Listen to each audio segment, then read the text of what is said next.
Oh, hello. My name's Jero. I also run VIII. And of course, we got Exceik on here today to do glitchless true ending speedrun. Good morning, everyone. Can you hear me? Hello. I think when...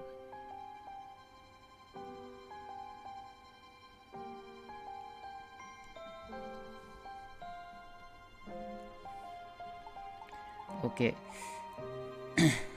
Hello, I'm Exceik from Japan. 8 a.m. here.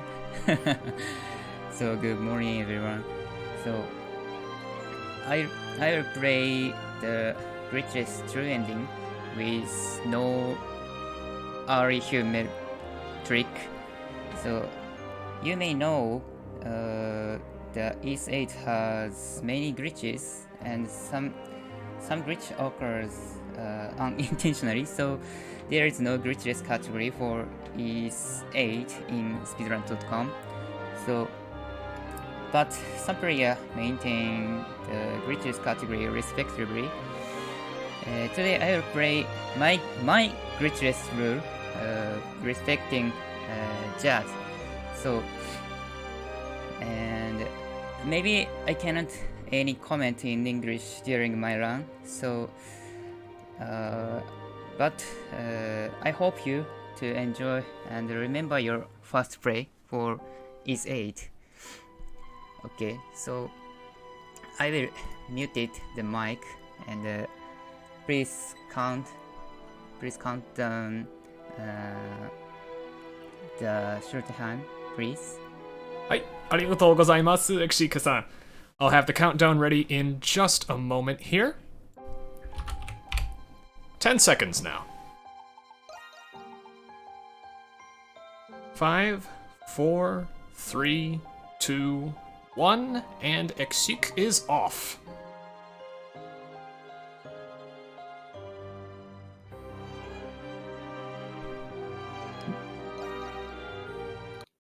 Okay. And we're off. And as you can see, Addo is on a boat. That's bad news. So this is kind of just a tutorial section where you actually meet all the characters beforehand.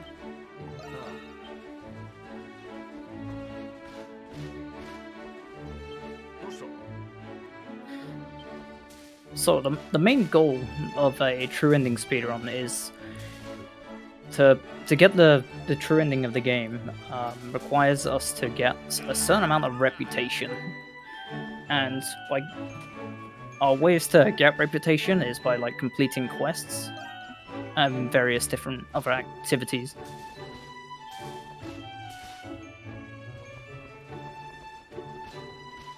So we're gonna see that we're gonna be coming up to our first boss fight.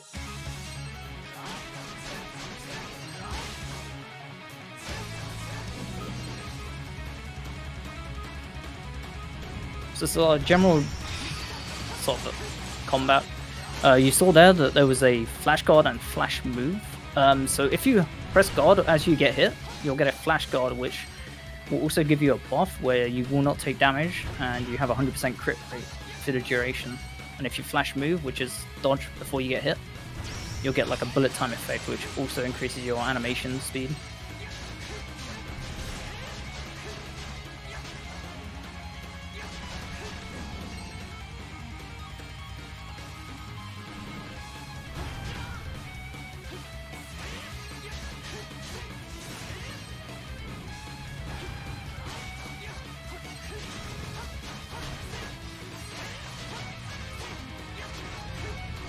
So fights are going to be mainly coming down to getting flash guards and flash moves so that we can deal more damage as well as avoid a lot of damage as well.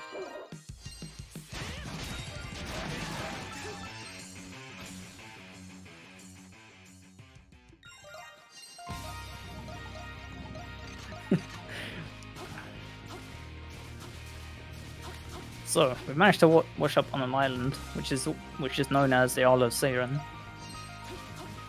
of course, Adol waking up on beaches once again.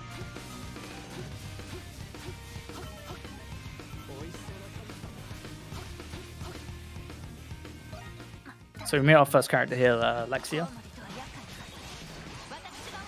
So with the party system in this game, different characters have different element of attack. So Adol has slash, and Lexia has pierce. And later in the game, we'll get access to more.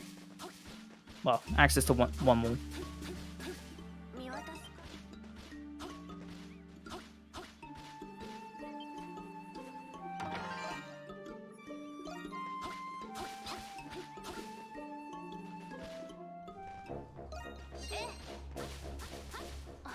So we're still sort of in the tutorial at the moment.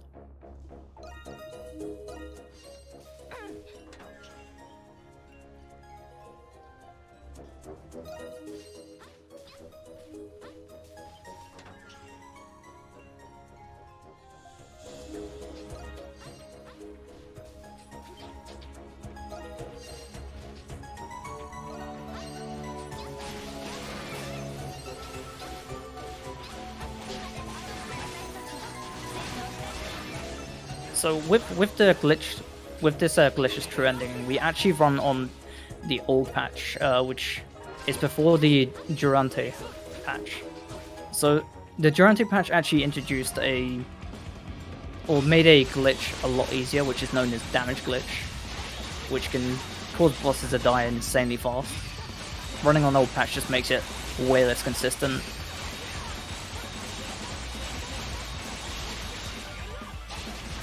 So we run on an old patch, just so we don't hit that glitch.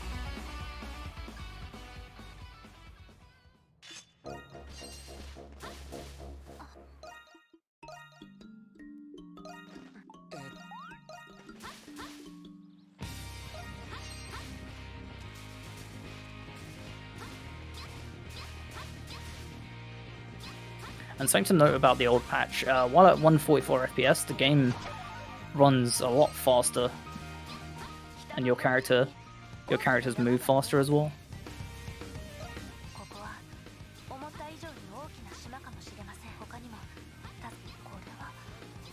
So you're gonna see him sort of go out of his way, or take the long way around the map. That is mainly to uncover the map. So every time you uncover parts of the map, it's gonna increase your map percentage, and every 10%, we're gonna get reputation for that. Okay, so we've just got a third character here, which uses strike. Say hello to Avocado, and of course he's gone already.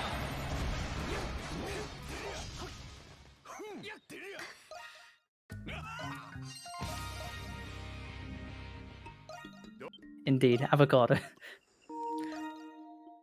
So that dinosaur's real name is Avolo Dragor, but the community has adopted Avocado because it's just easier to say. Oh, so we get the fishing tutorial here. I think we only see this one extra time in the run.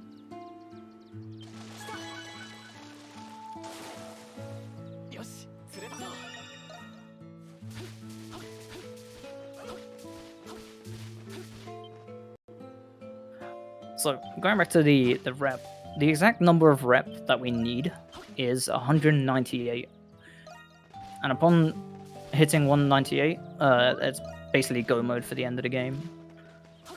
So there's 3 different endings, and they're all based off your reputation. So if you have below 75 reputation, then you will get the bad end. If you have anywhere between 75 to 197, you'll get the good ending or neutral ending.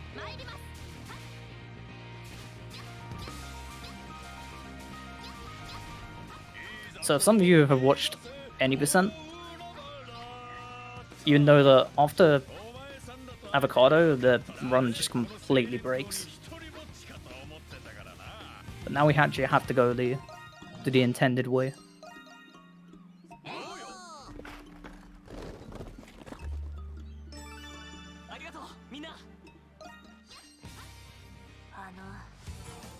少し静かにしていただけませんか。両者皆こうなのでしょうか。 So he's going to be collecting resources because there is no general currency like gold in this game because you're abandoned on an island. So your main resource is just materials collected from like enemies or collected from like stones or wood or trees. And we're going to be needing a lot of these resources through the run to complete quests and upgrade and make accessories and stuff. So right now it's just mainly following the story.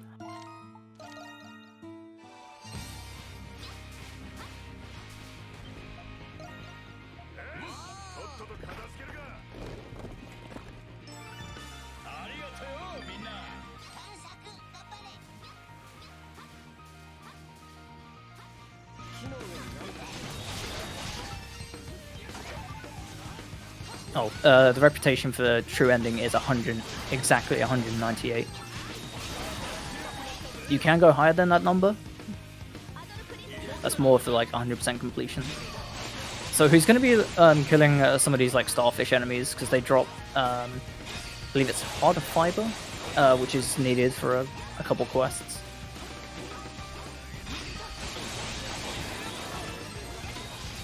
So he's going to get a point of interest there, and when you interact with these point of interest, it unlocks a huge, like, a big section of the map. So and he's going to be needing a few of them later on to receive a adventure item.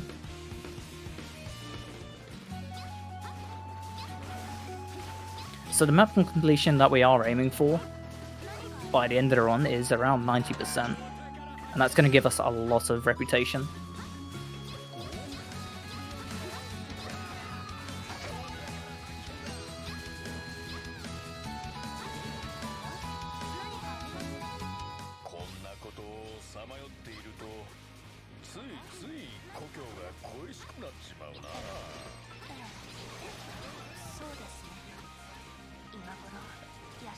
So there is like quite a bit of RNG when it comes to getting certain resources, because like some resources are generally quite rare to get.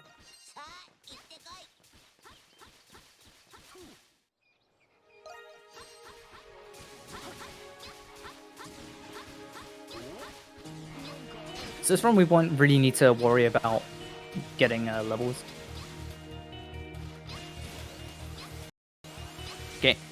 Gate zones. Oh, so the way this game generally like gates like different zones is they put like hills that you normally can't jump up with a normal jump. So sort of similar to what's happening here. So he triple attacked with Sahad and then used an EX special, which allowed him to gain a little bit extra height to get up onto that ledge. So if you're able to get up on those ledges, you can kind of sequence break a little bit. So where he sequence break there to get access to that chest, it gave him an item that when equipped, it gives you a chance to get more items when you kill enemies. And that's going to be very useful because we're going to be needing to collect a lot of resources and materials.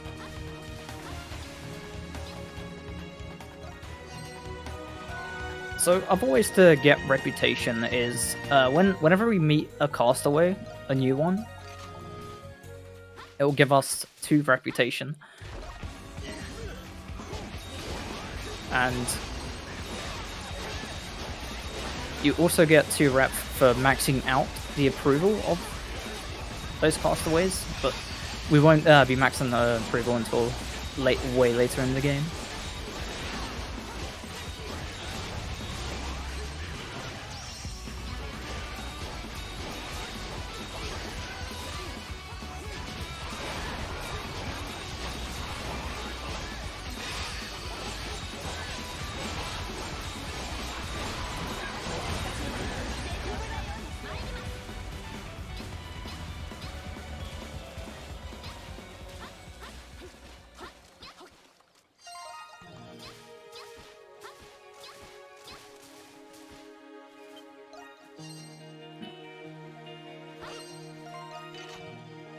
Okay, now I get access to the climbing gloves. This just allows us to climb on the vines.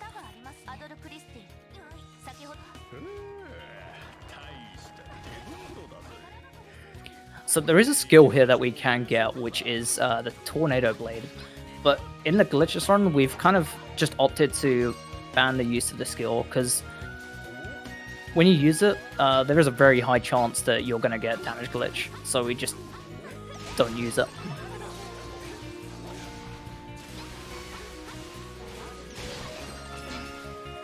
So there's no particular route for this run that's been written down just yet. I think Exceik might have notes, but I might need to see if I can write some notes down for this. I have done this run in the past, but not too much.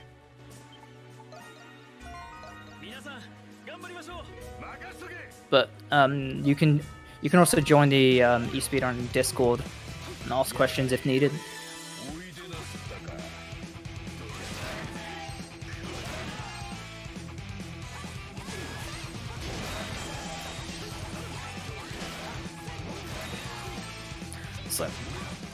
So here we have our first raid. So raids are basically defending the gate from waves of monsters.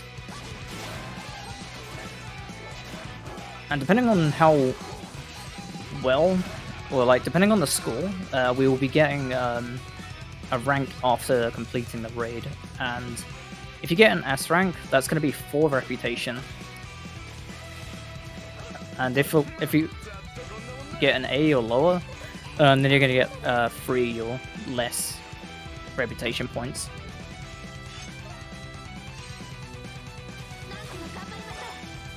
So it's somewhat important to try get an S rank in this. But there is a lot of extra rep that we can get if we do end up getting, say, like an A rank.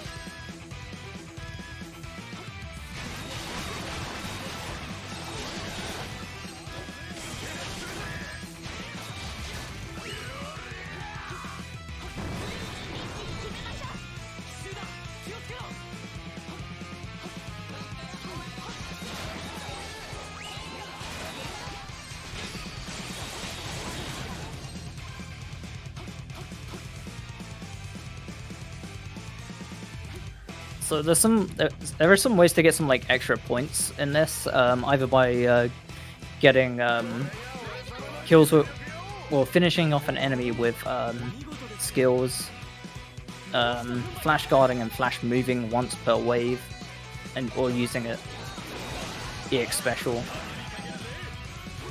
and not taking damage.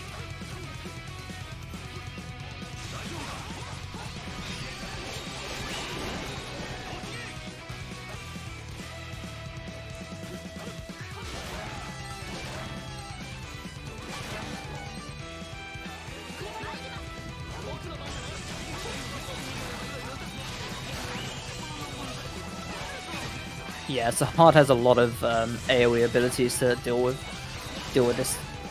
raids really easily.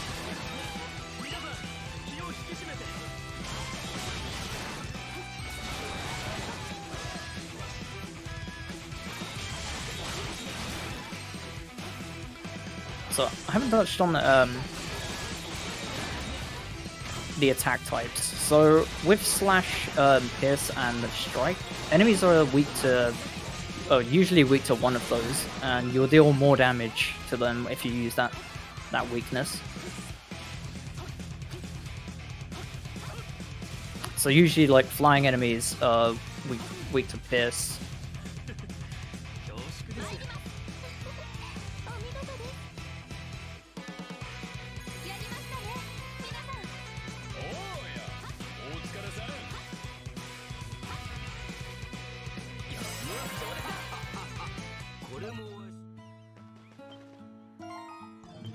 So it's the first rank that you see that will determine how much reputation you get.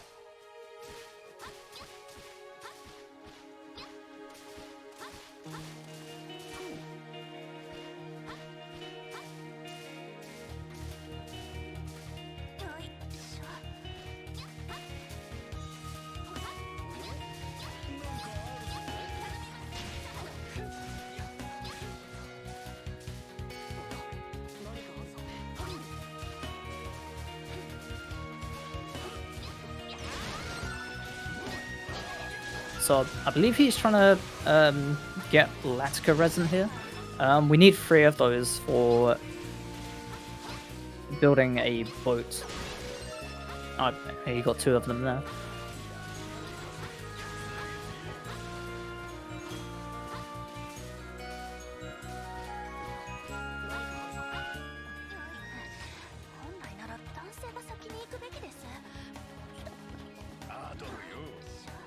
So a lot of this run just comes down to general material management.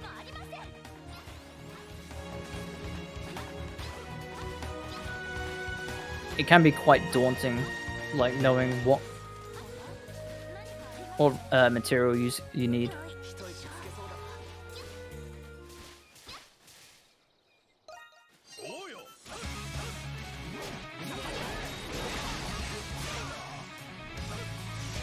So coming out to Flareon now.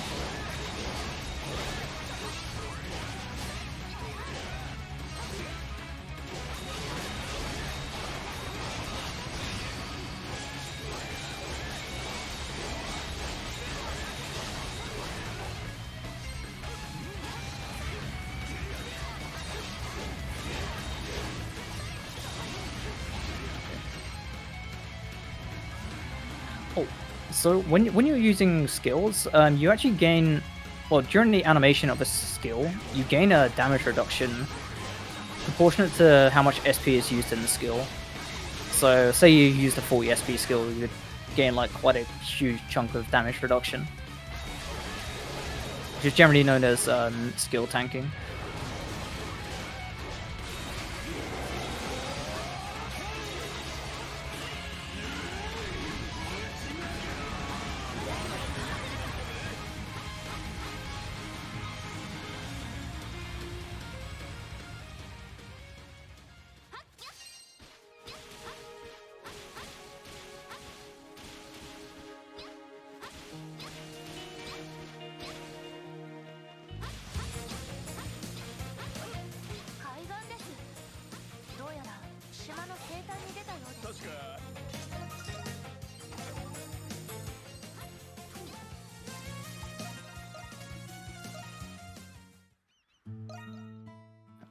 So we've managed to unlock the blacksmith now. So now we can actually start upgrading weapons.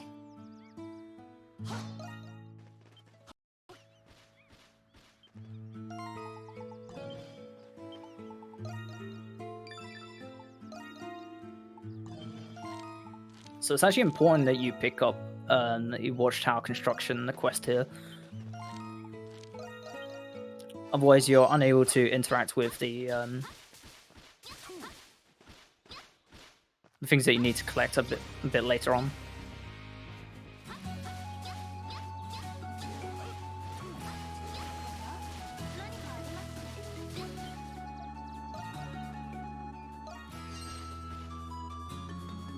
I believe it's the only like mandatory like quest in the game.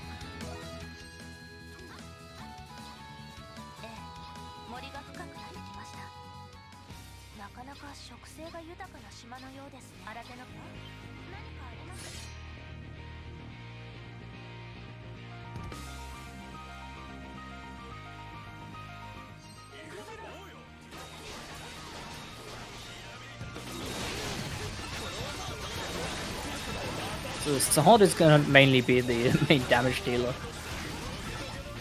Just because he has generally the highest strength attack.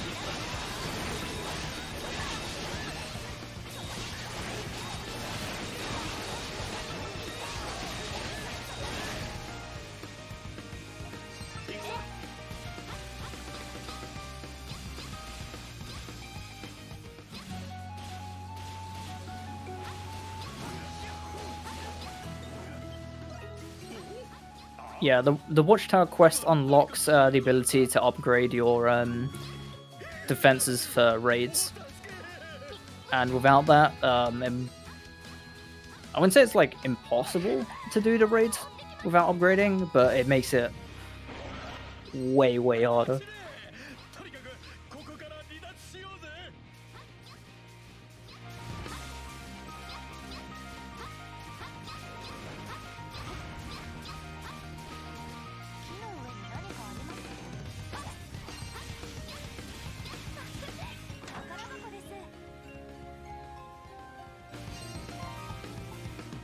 I can't actually remember if you can actually avoid it.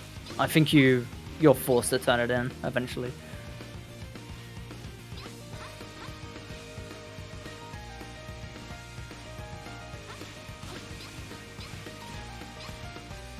Yeah, while it is like possible to do it without upgrading, it's not viable. Hill for Metroid Jingle.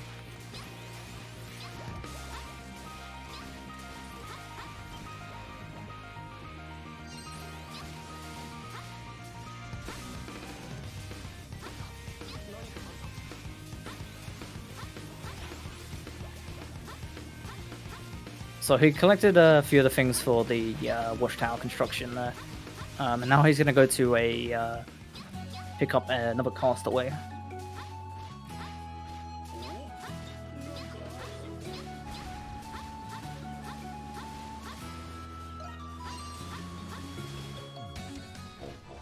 So this cave, you're supposed to have the item that lights up around you, or like the glowstone. But if you remember where everything is, and you can still kind of see it without it, you can get through it still. やはり暗すぎでは明かりもなしに進むのは無謀です。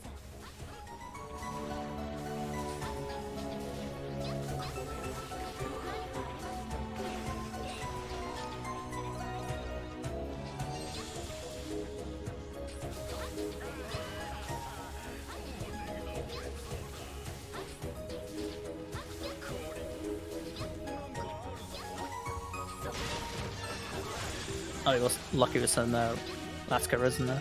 That's nice.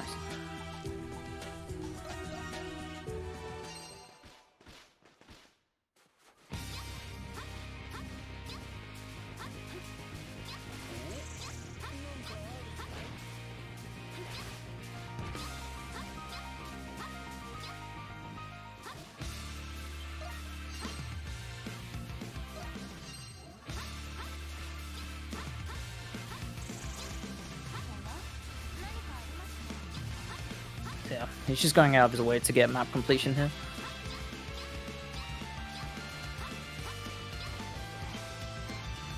Well, technically it is possible to get Hummel and Glitchless. When I first started doing runs of this, I opted to get early Hummel just because it sped up some early game stuff. But I haven't run this category specifically in a few years.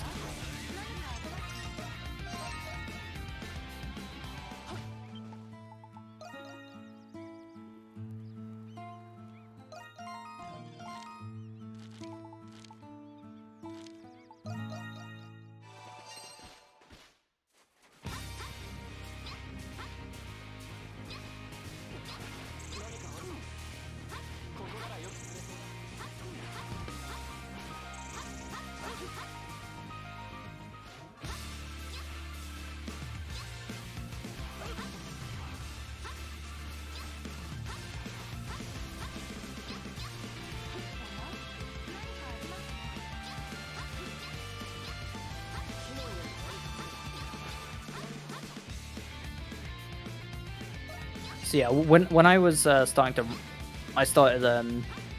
messing around with this category. It wasn't really a category at the time.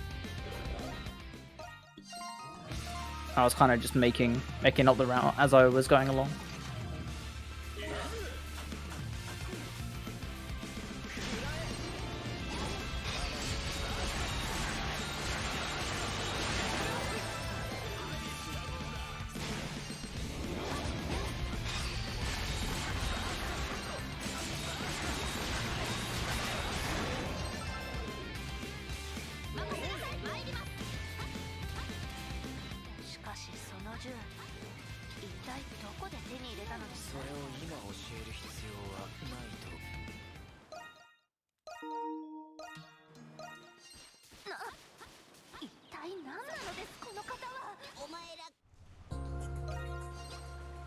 So here's another dark section that you can just get through if you know where to go. You can also use the map as well.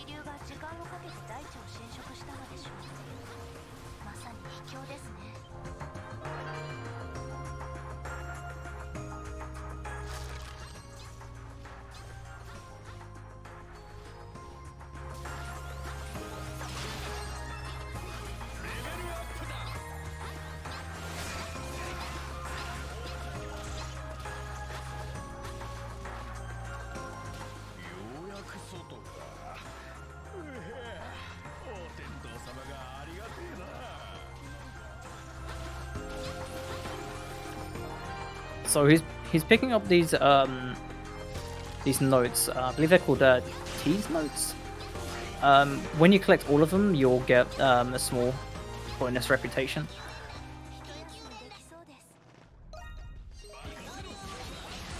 But it's only after you collect all of them that you get the reputation for them.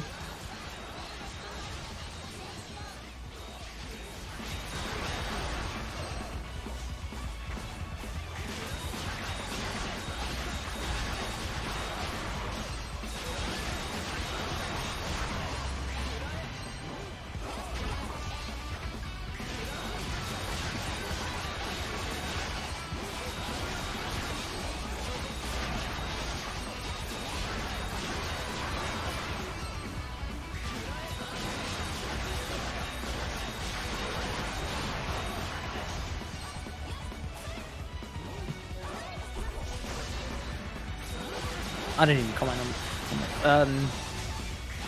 So yeah, since when we get Hummel, he's generally leveled over everyone else. So, and his 10 SP skill is insanely good. So when holding dash in the game, if you start running and then start using a skill, while still holding dash, you'll notice that your character animations are generally faster. So that way you can actually increase your attack speed slightly. So that chest would have been for the glowstone, but we don't need it.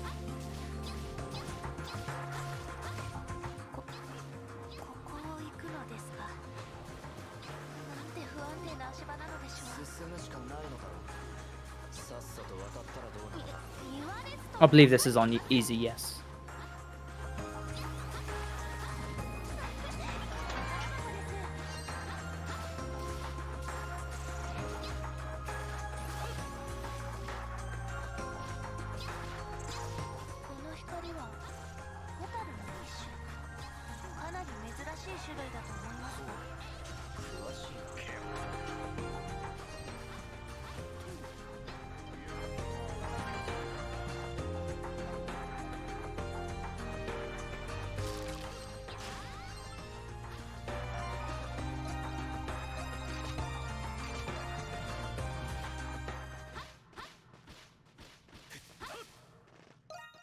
Okay, so that's a Gargantula here.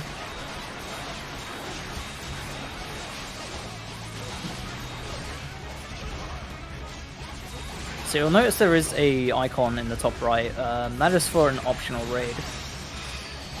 We don't need to do these at all.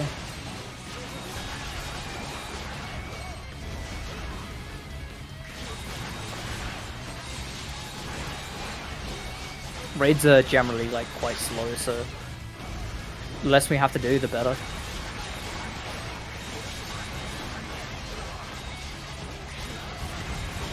Easy, bro.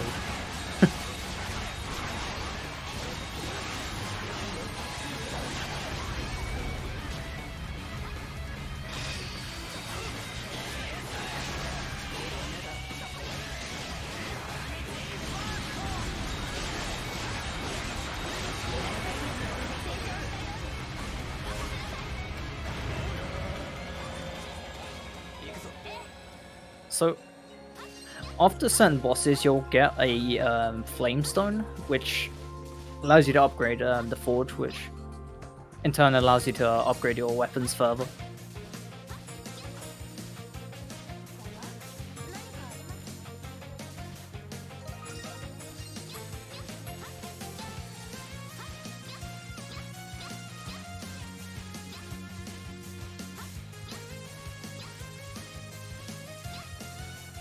Yeah, there is a lot of optional raids.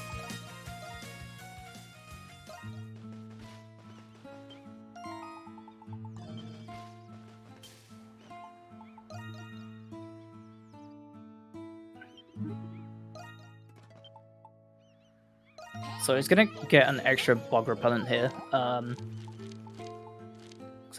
believe, yeah, there's only 4 instances where you need to use them.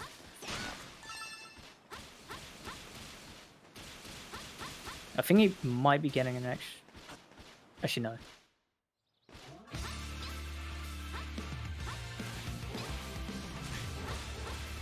Optional raids in 100% is required, yeah.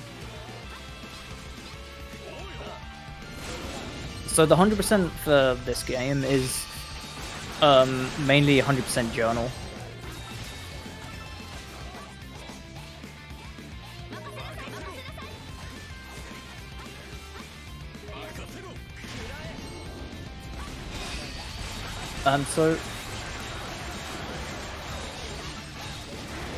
So first of all, we had for this marathon we had trials to 0 and trials to Azure, and then East 2, and now we're on East 8.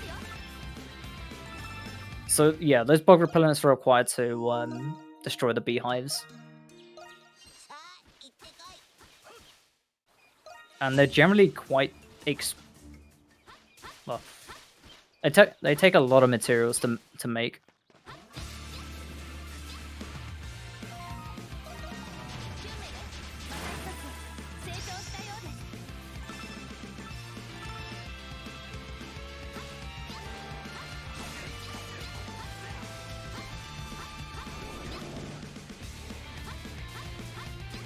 Yeah, 100% journal currently is around 10 hours.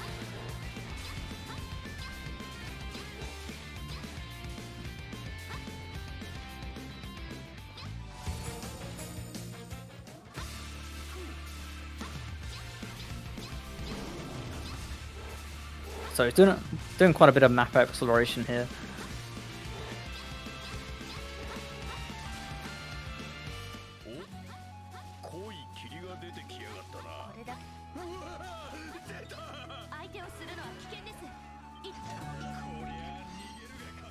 Yeah, movement is very fast-paced in this game, including the speed up from old patch.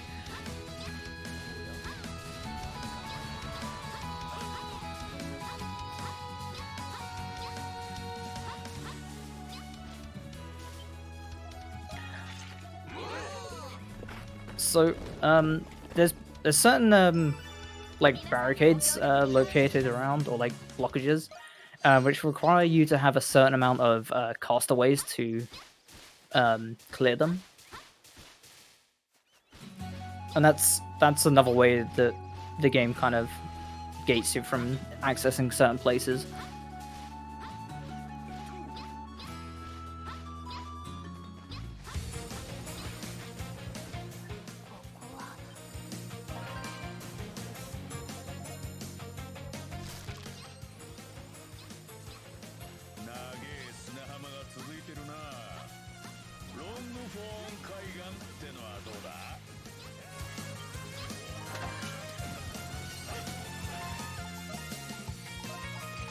So he picked up a poison bracelet here.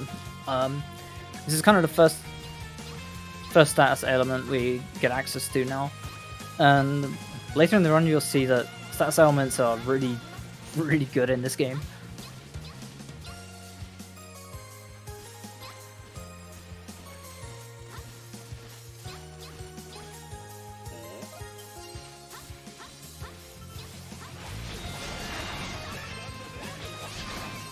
Okay, so he's going to be going for a small skip here, actually. By jumping on, like, parts of the geometry, you can kind of, like, climb the wall a bit. Oh, you got that first try, nice. So that skip's getting a extra bug repellent, which takes a lot longer to get because you need to farm extra materials for it. I just skips all of that.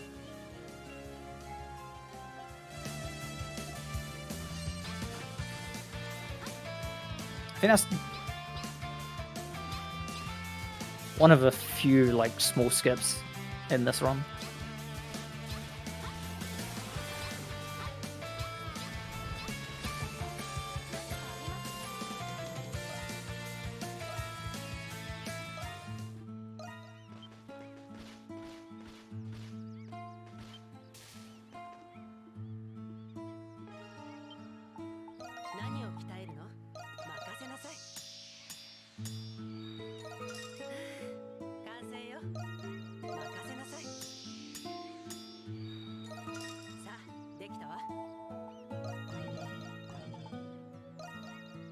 Yeah, so he took the quest for the bee treasure, went to, and has gotten the item to finish the quest.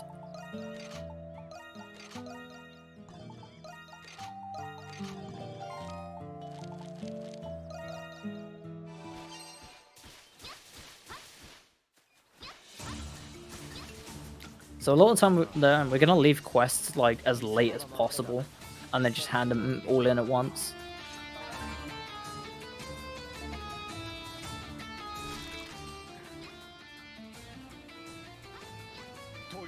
Since there is generally time limits on certain quests.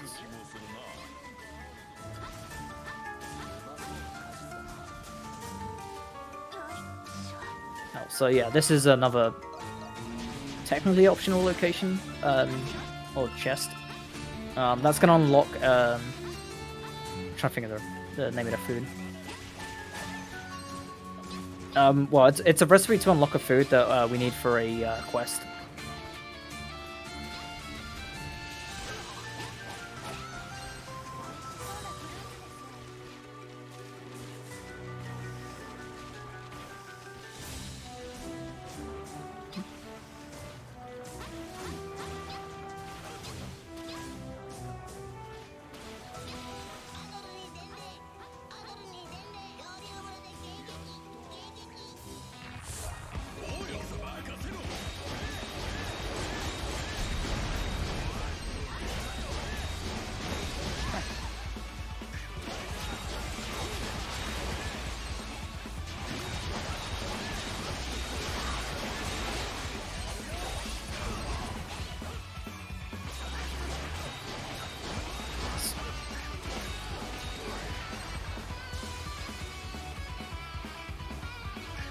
Boss is fun.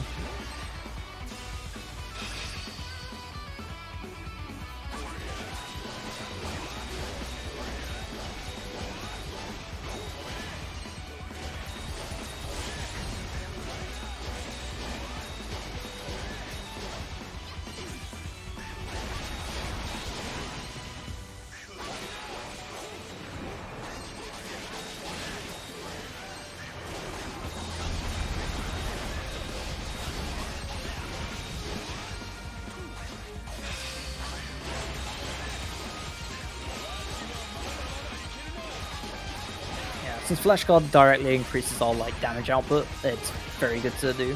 It also restores SP slightly as well.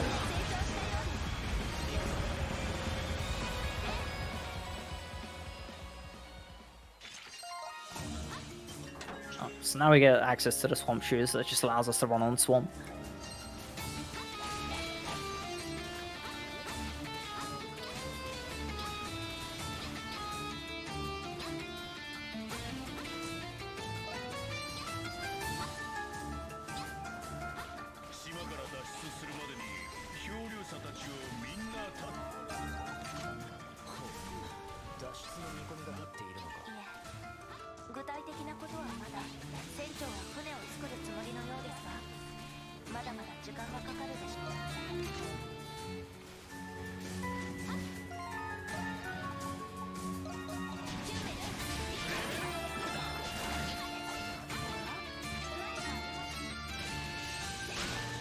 So we need to come in here to get, I believe it's peppers for that recipe that we got.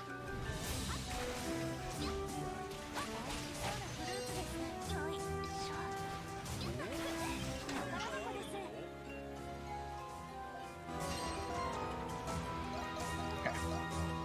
So we picked up a adventuring manual there that allows us to get another slot for our adventurer gear.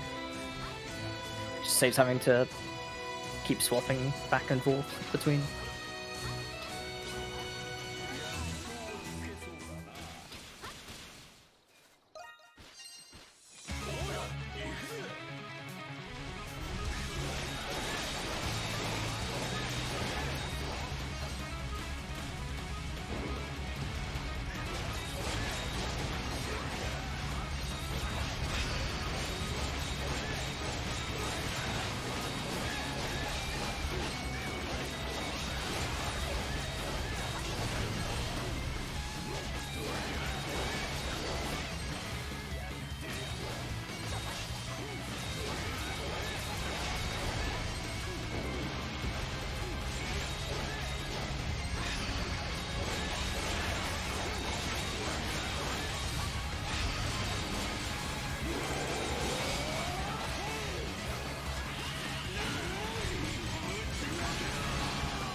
there anyway.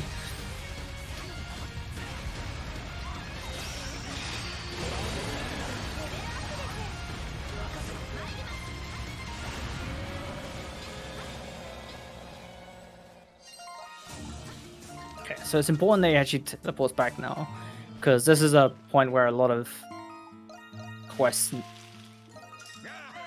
like, almost quests expire, so he's gonna have to hand a bunch in.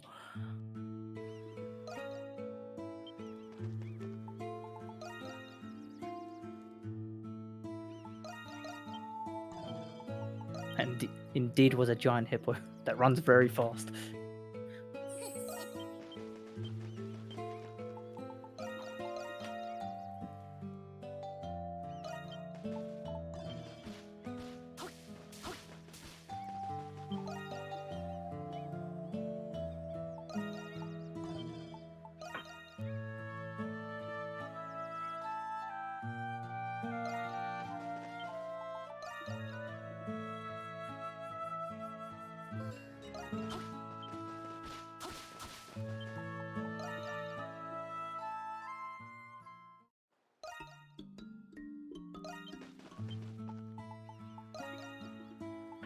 So in order to get like max approval for specific castaways, you need to do like any quest that's like associated with them,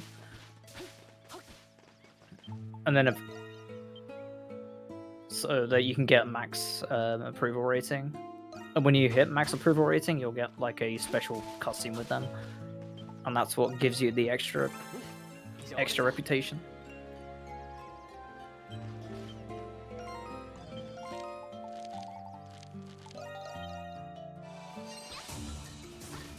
So to actually like start quests, sometimes you actually have to look at the you have to look at the quest board to see him first, and then you can either accept the quest from the actual NPC.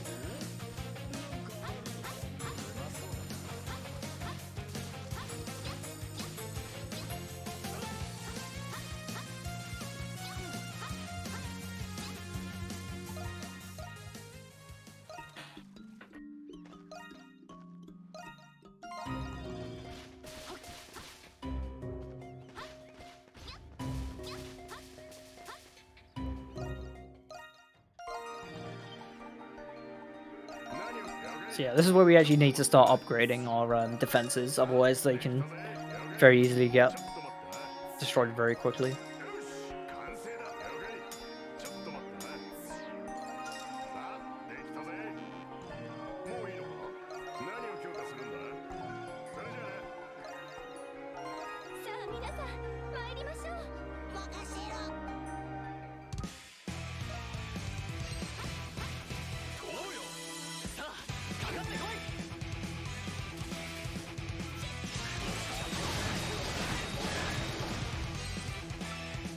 So I believe this is our second raid now.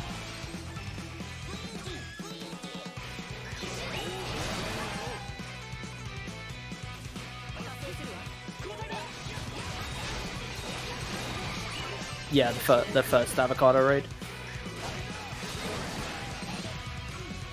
Avocado is a bit of a recurring character.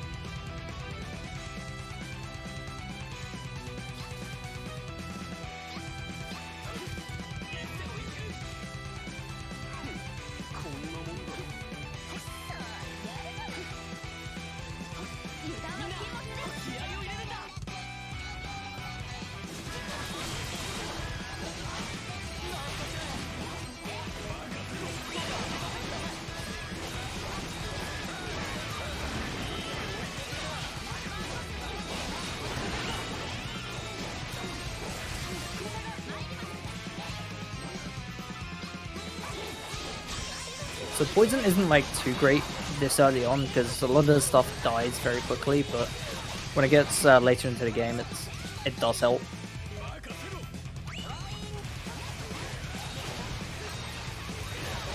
So you'll notice the blue bar under the health bar. That's their stun gauge. When you stun them, they become like completely defenseless.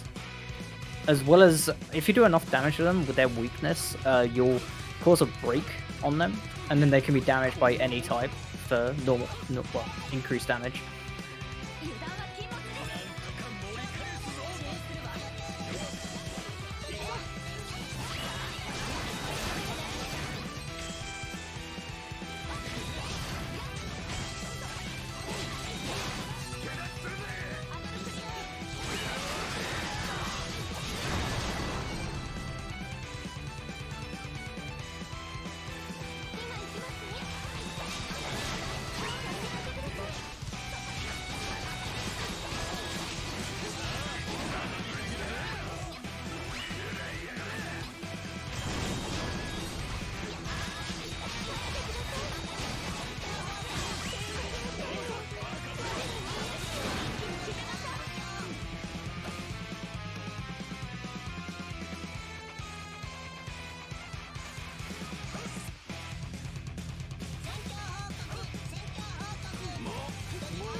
So when you gain access to castaways, well, like new castaways, you get they help you within the raids with like certain benefits. Like some give you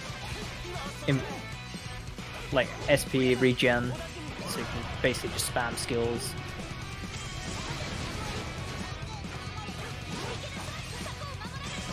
Ones can heal the gate, which can be quite helpful, like in the later ones if you haven't fully upgraded. And buy avocado again.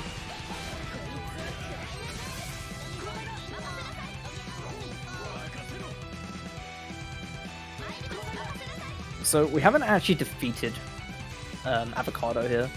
Our weapons can't actually deal significant damage to actually finish it off.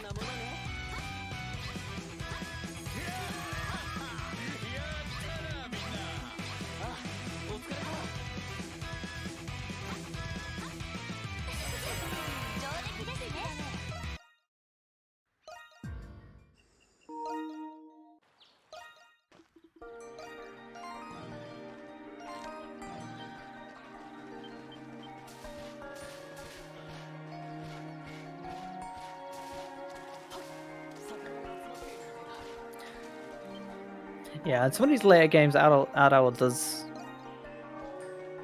talks a bit.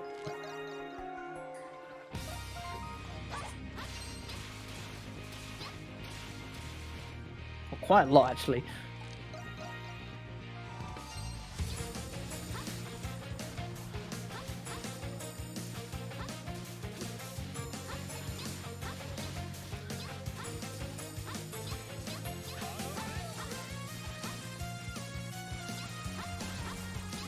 So story-wise right now, Sir Carlin has gone missing, and she's been spotted offshore.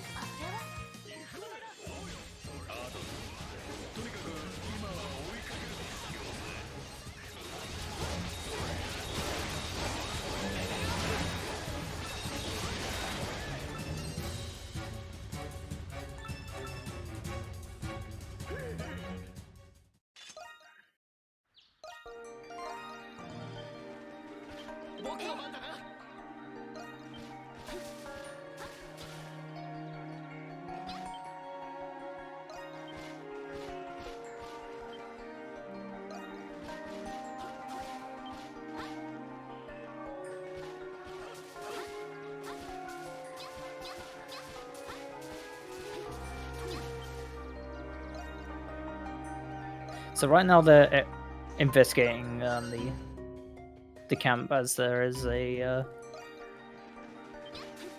murder on the loose.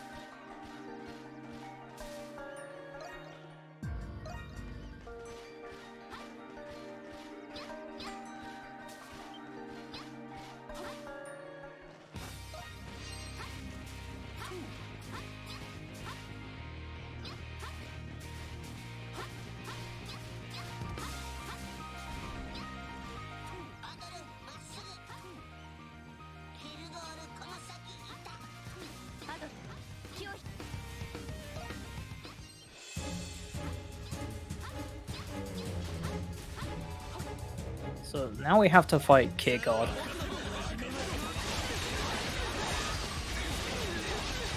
Who can be very painful on the higher difficulties, because he can apply a bleed effect, and on higher difficulties that could basically end you very quickly.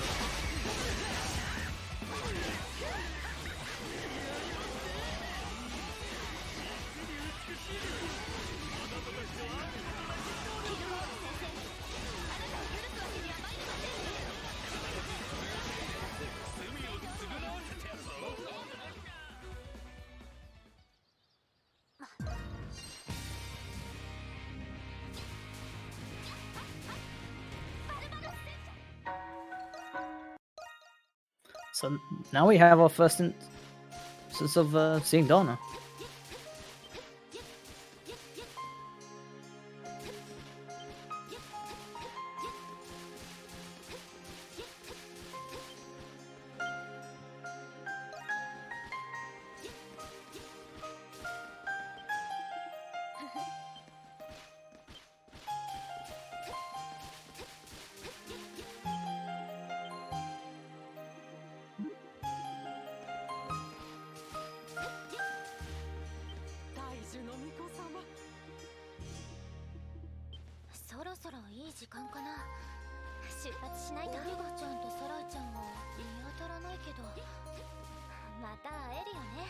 So this section is in the past.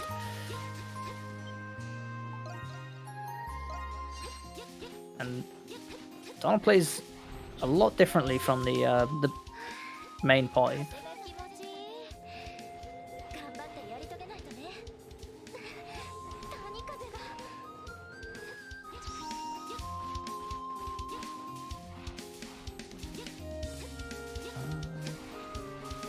Only part of the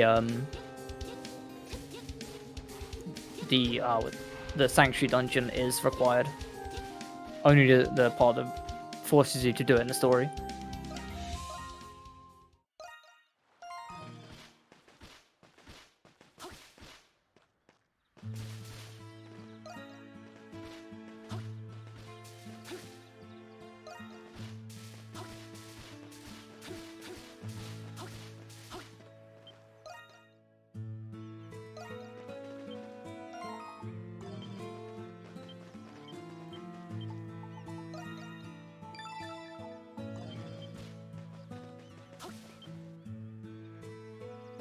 So now we're just picking up a bunch of quests.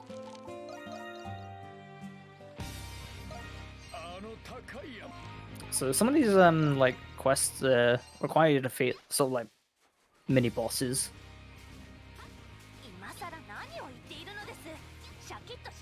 Just gonna do one here. The less mini bosses, just harder enemies.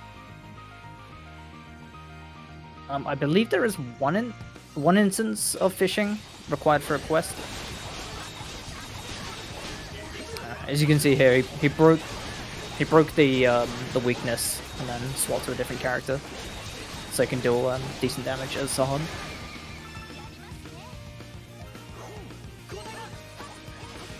So around this time, Sahad should be learning a new skill soon.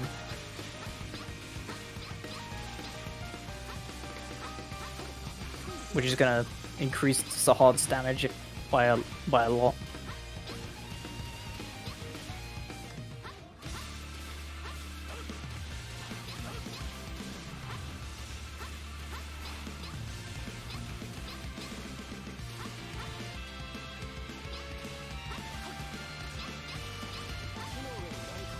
So you notice after that Donna section, there is suddenly a big tree here.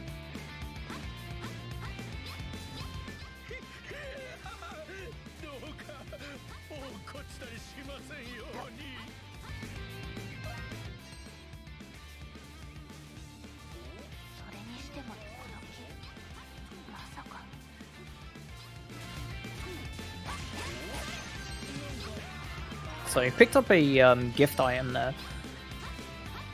So after that Donna section,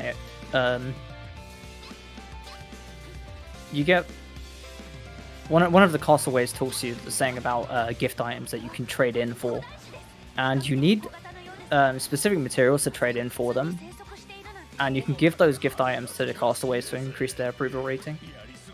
And there's a couple instances where you have to you find gifts in chests.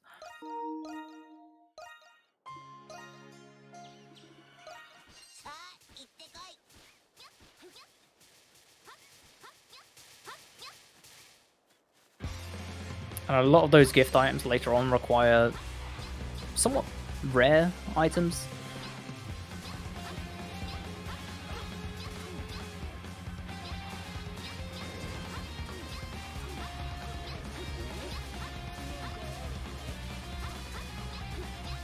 There's a lot of fun movement in this.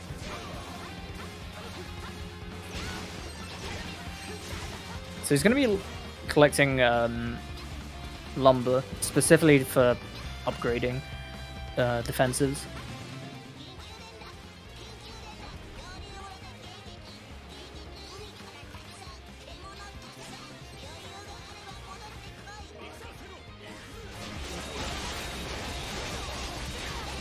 I believe he might kill a few of these scorpions here, Zaspians, for Zaspian tail eventually.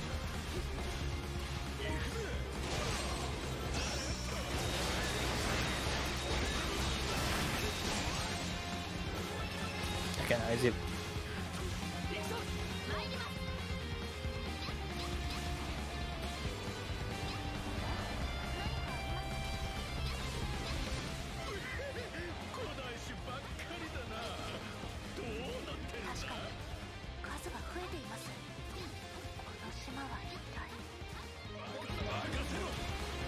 Okay, there you go.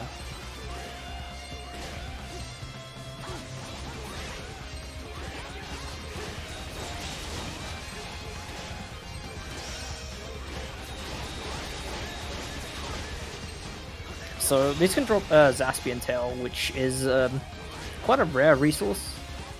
Hopefully he gets lucky with a few of them.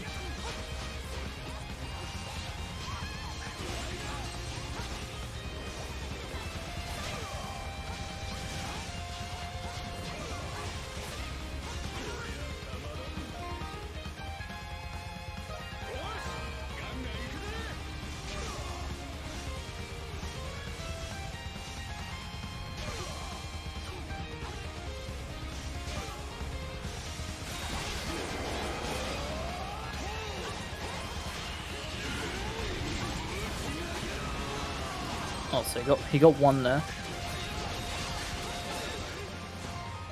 Okay, so now he got, I believe this is Magna Wave. Oh, he got another one as well. So he managed to get Magna Wave, which is a incredibly strong skill. It has massive AoE and does a lot of damage, even single target.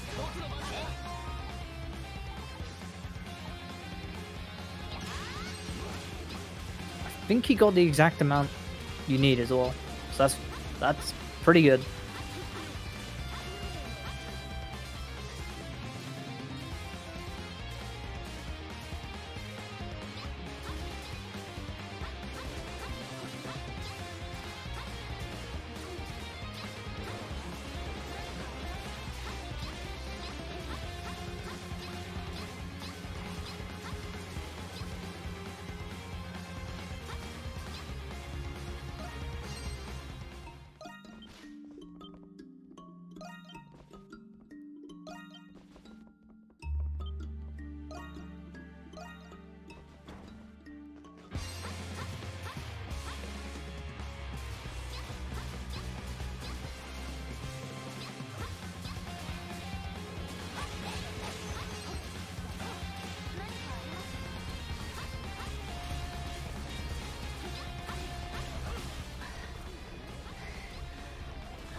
So we're going to be seeing another familiar face coming up soon.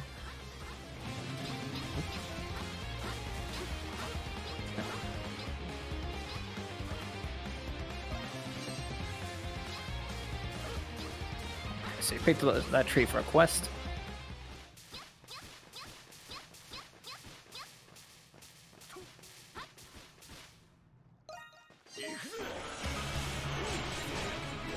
Oh look, it's our good old friend Avocado.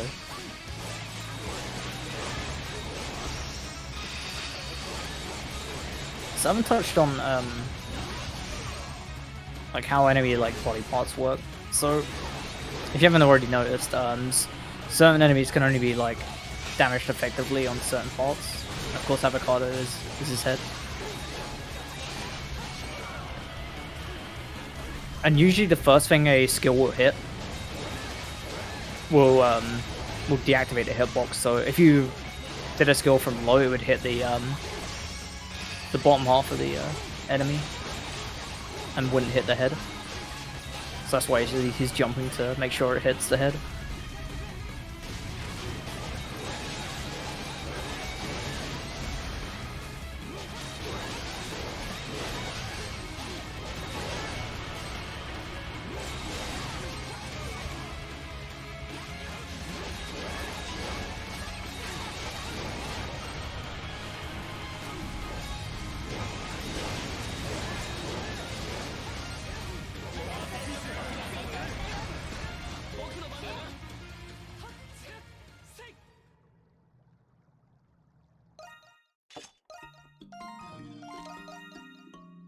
So now we get shown off 5th character, Rakota, who is another strike user.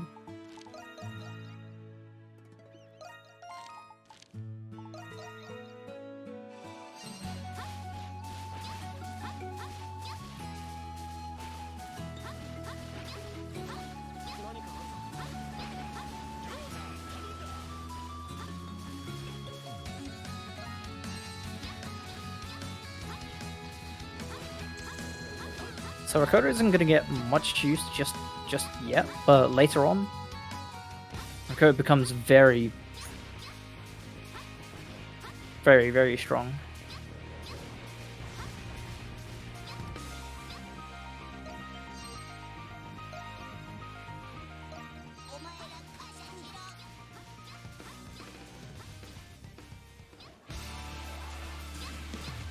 So there's also a mechanic, depending on if you have 2 of the same type in your party, it'll actually increase your damage by, I believe, around 10%. So if you had 2 strike members, so say Zahard and Rakota in the party, you would have increased damage for the whole party.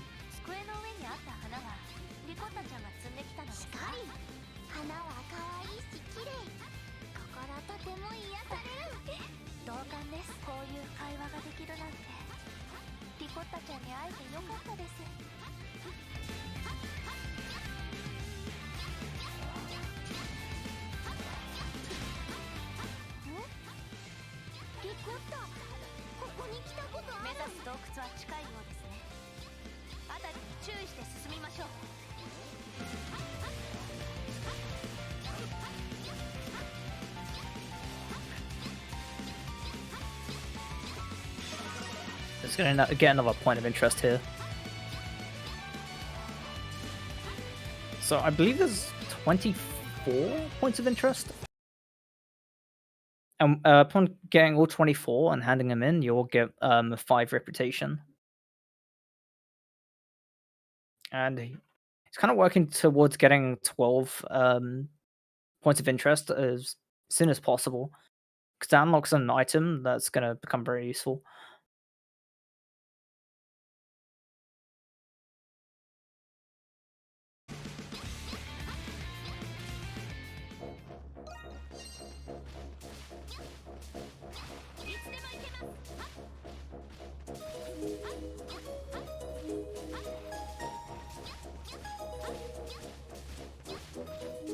Oh, we seem to be back.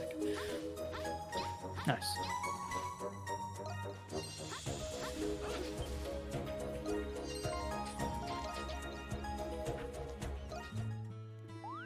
Okay, so we just got the door that allows us to upgrade our weapons to do effective damage to primordials, which are the dinos. But we're gonna get access to them after this hunt.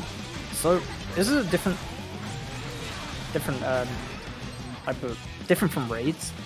So this is where we actually go on the offensive instead, and we've been asked to clear out a bunch of monsters from an area. So this kind of acts like your samurai warrior type of game. We have to like capture like sections by building torches, and then you need to defeat the hives in the area. And upon defeating all the hives, it will spawn the boss. So there's also a ranking system like raids. If you get S, it'll give you 4 rep, and A would be 3, and so on.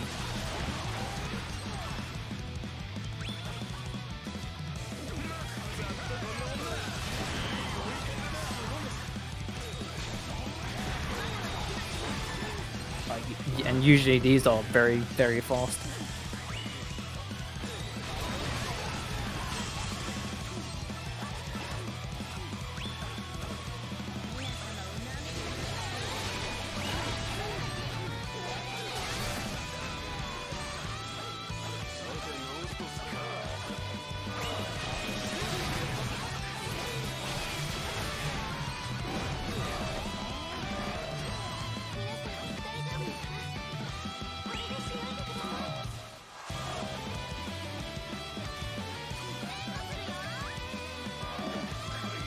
Unfortunately, this boss can like suddenly like disappear and then just teleport. Unfortunately, it did do it there.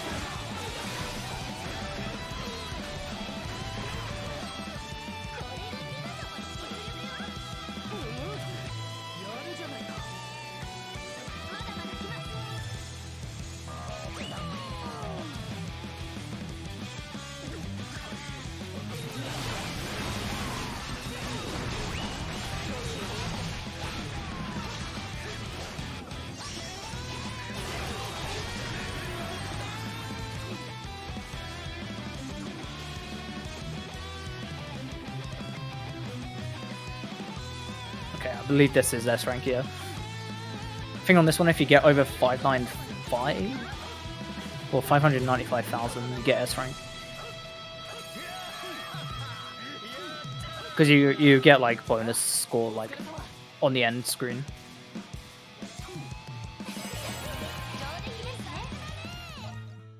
Oh, he must have been only a couple points off. Wow.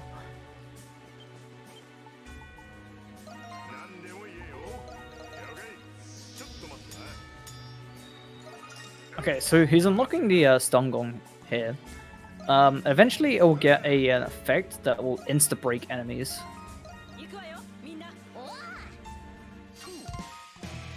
Yeah. There is a lot of RNG in like the ranks. Or how many points you get in general. Because it's based on like how you kill enemies. Like if you kill them in the air, or how fast you kill them.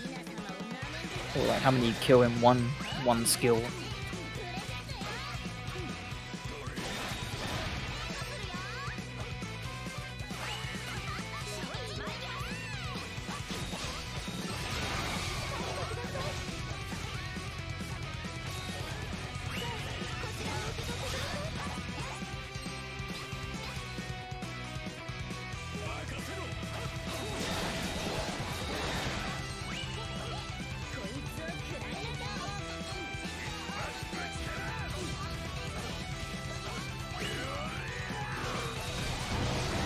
So it's actually important to put Rakota into the team going into this raid, so Rakota can learn a skill later on. So learning skills is a bit finicky. It's based off the enemy that you're attacking, and somewhat of your level at the same time. Like if an enemy is below around sort of 30% HP, and you attack it, there is a chance that you can learn a skill.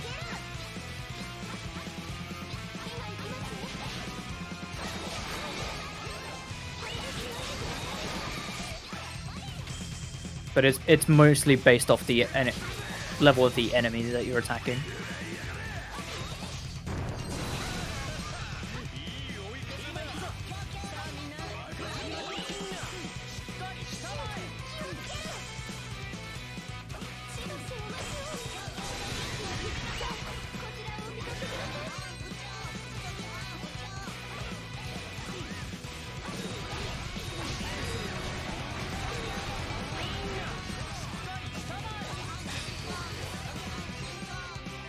So now we actually have access to the weapons that can actually effectively defeat primordials.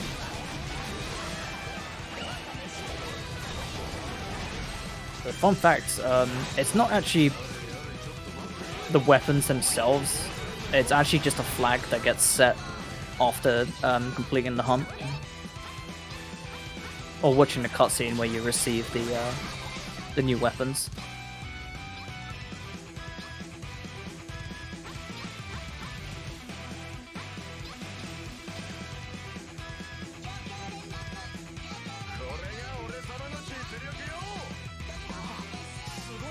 So if you were somehow able to activate that flag, you'd be able to defeat it with, say, the very first weapon that you get.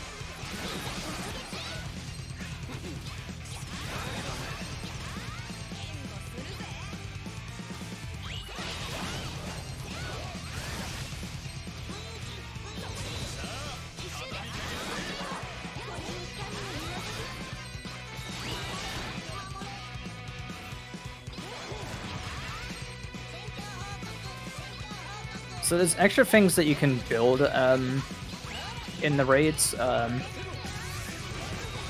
It's also built a few laws that just distract enemies. I think those ones just come by default. You can like build extra, and you can build like small barricades as well. But usually we don't bother with those.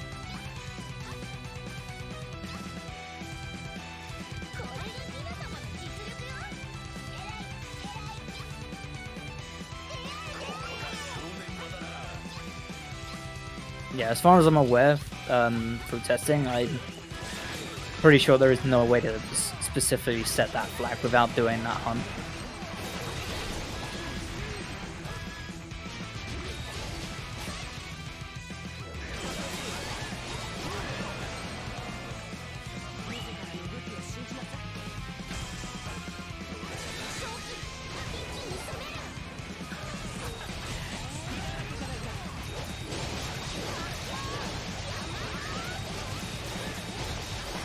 Yeah, pretty sure that is correct. It's achieving 198 rep as fast as possible and then defeating the true ending final boss.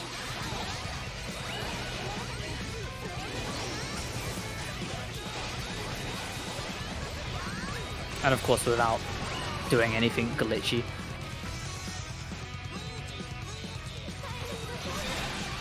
So it's like no damage glitch, no force cutscene, nothing like that. And generally, like no out of bounds stuff either.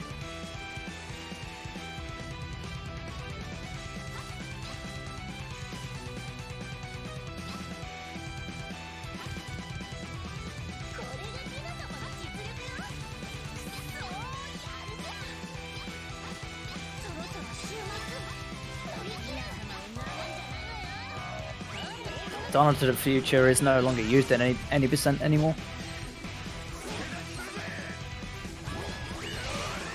So here we have our final round with Avocado.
Since cutscenes are generally skipped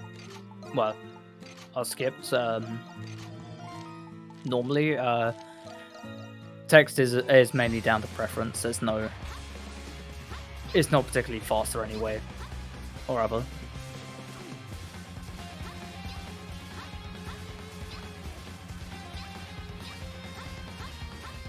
So it's down to runner's preference.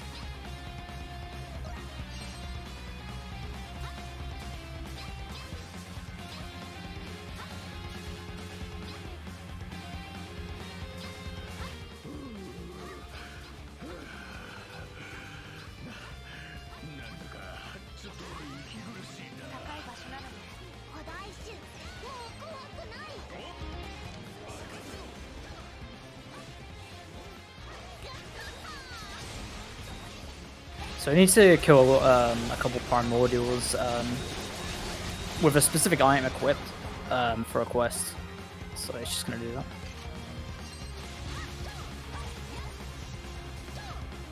There's also a chance he can get primordial meat, which is also used for a quest.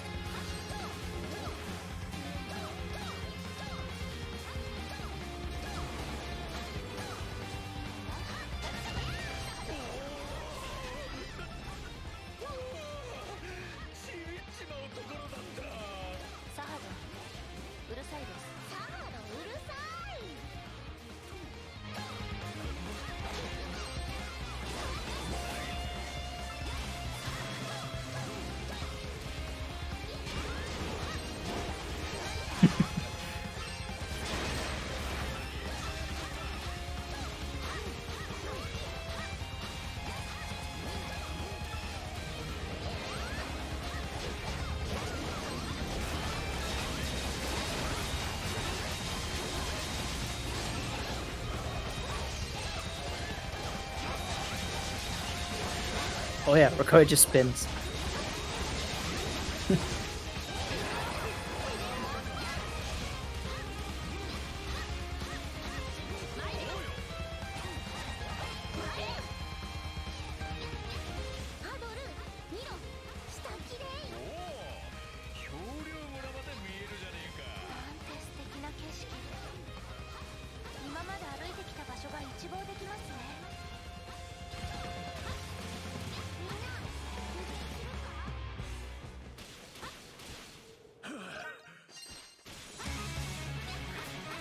Time for Geese Button.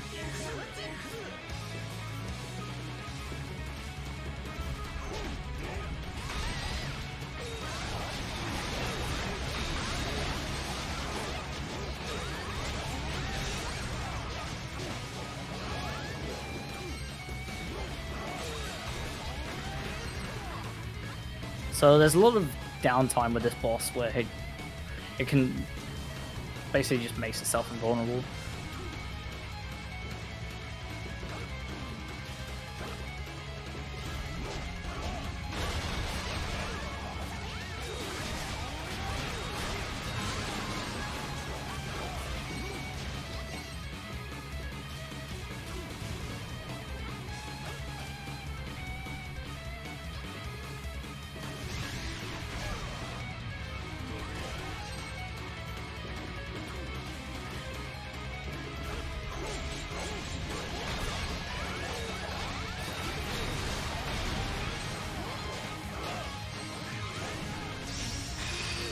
Yeah, I'm pretty sure it can't be one cycle.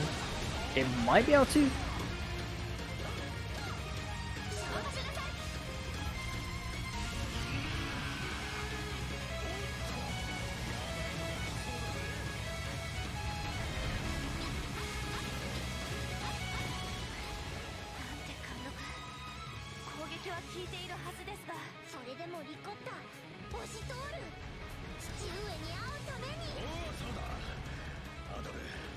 Dragon chicken.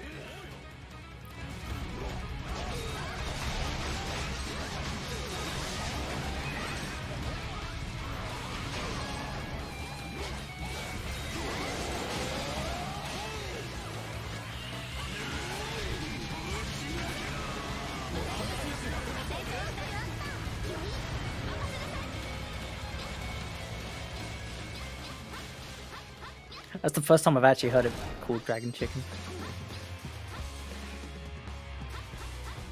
I like it.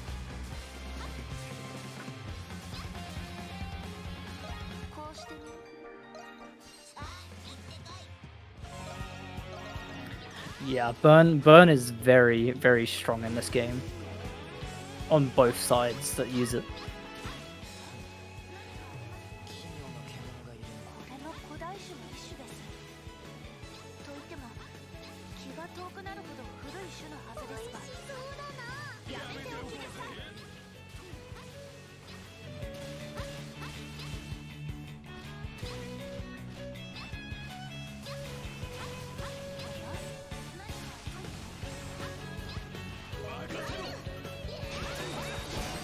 Yeah, that's one of my favorite lines in the game.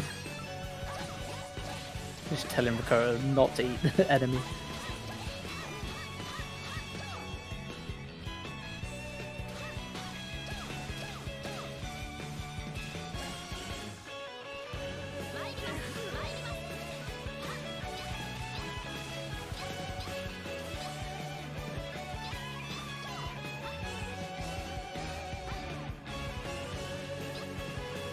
So this is where we start getting sort of a glimpse of the other side of the island.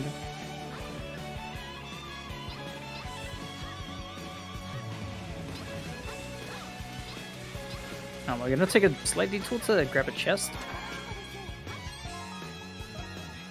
And so these are the burn gauntlets. We now have access to burn. So burn is ridiculously strong because it does percent damage, and of course percent damage in any game is just really good.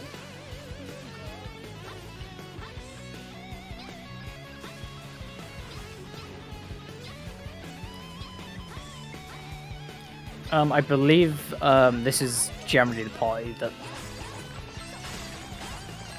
it's going to be used for pretty much the rest of the game.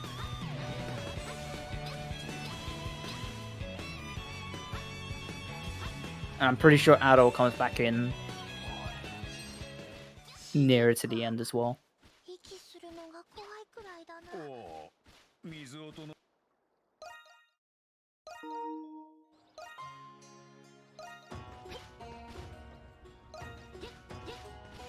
So we've got another Dana section here. For the most part, these are just going to be do the story events and get out as quick as possible. Since none of the like side quests in the Dana section are required for the true ending.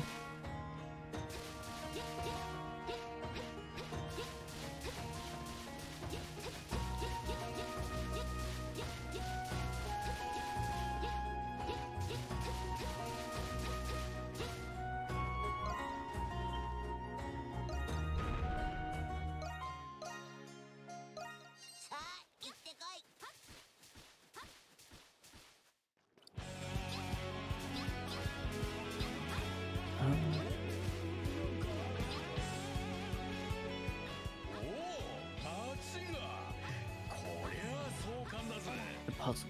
でも本当にアドルの夢に出てくる街なのでしょうか。In the octopus fight, you just use the pie that you've got selected.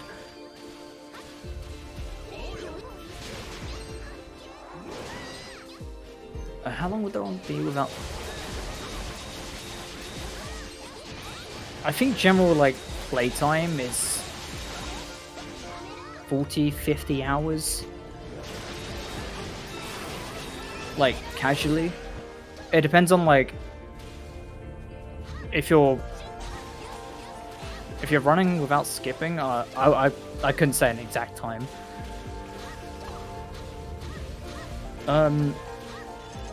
For puzzles, if that means the sanctuary that Donna has to go through, it's only the first boss that you need to defeat in there.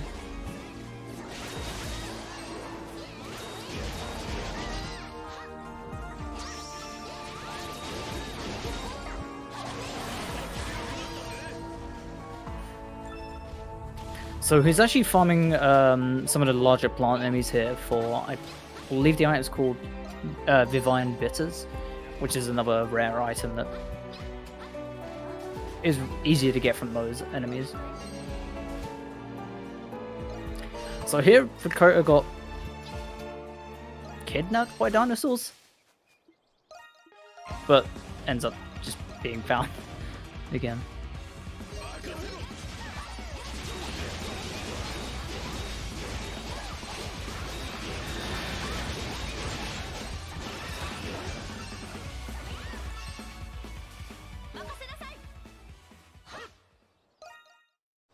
Yeah, so for general like level ups, we don't ever need to farm levels.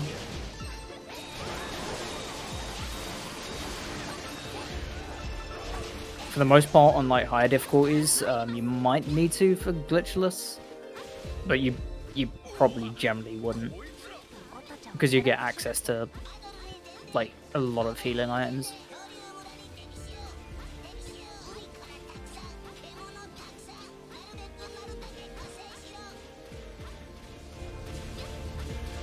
Yeah, so primordials in general, like when they hit you, they apply sort of a bleed effect. And status elements also, like the amount status elements get afflicted is based on difficulty as well. So if you're on the higher difficulty, I'd say the highest difficulty, if you get hit by a primordial, 9 times out of 10 you're going to get the bleed effect. But on easy it doesn't build up nearly as fast. So you generally don't have to worry about it.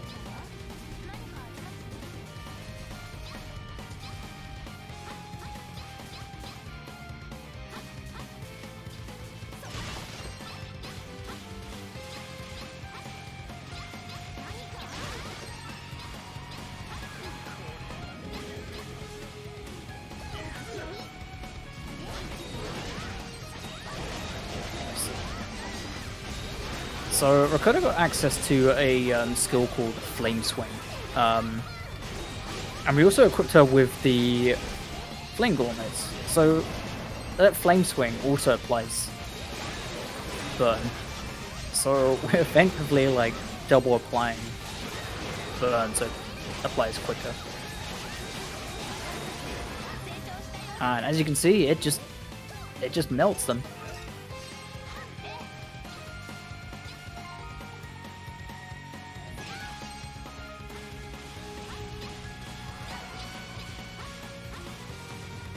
As a quick inventory check to see how many I think you can get Saurian scales from them as well, which is also needed.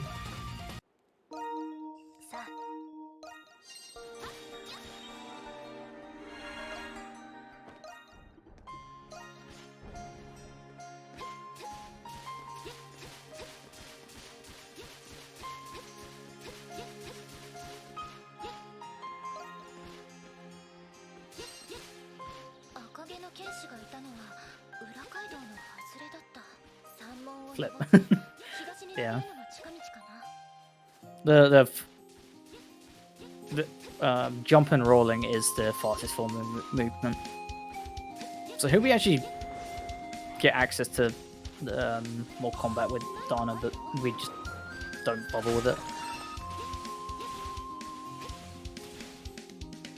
But sometimes you will actually hit so like rocks or wood on the way through, because the items do eventually get transported to the main party when we get Dana later on.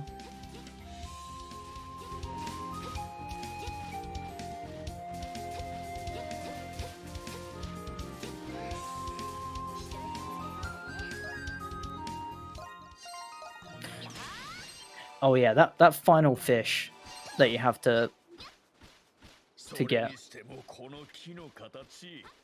I think it's the Colossal Titan fish. My god, that one was awful.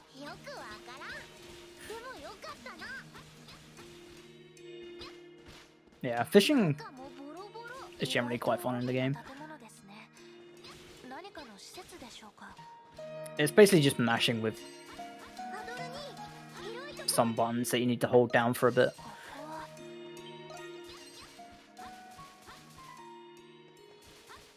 So we're getting running into the Eternia.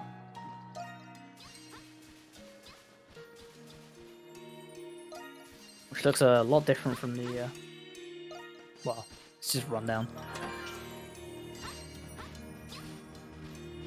So I believe that was another gift item he got there.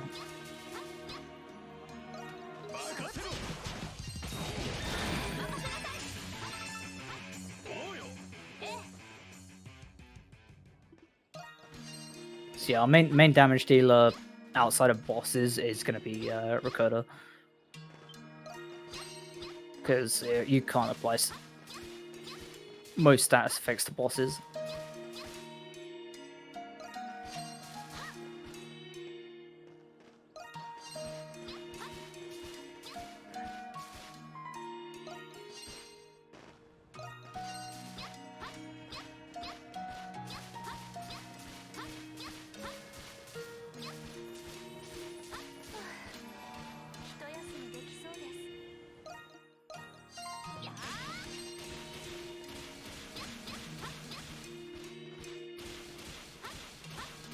So we're going to be coming up to another Dana section where we have to do a bit more in the Dana section to continue.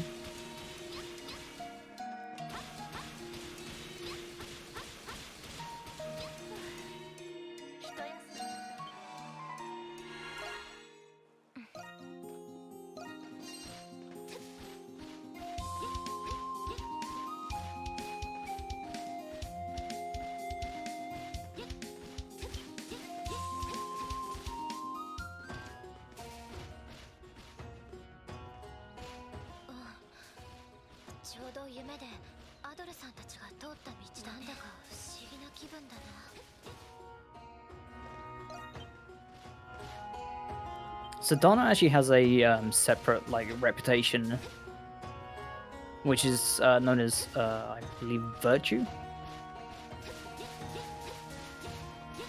and that's based on like how many side quests you do.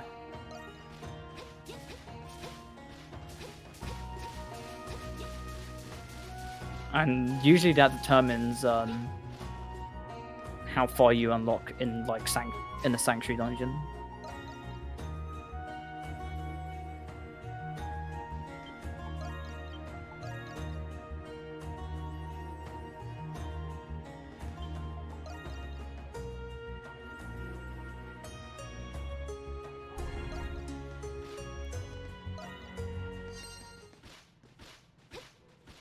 Oh yeah, also saving spirits.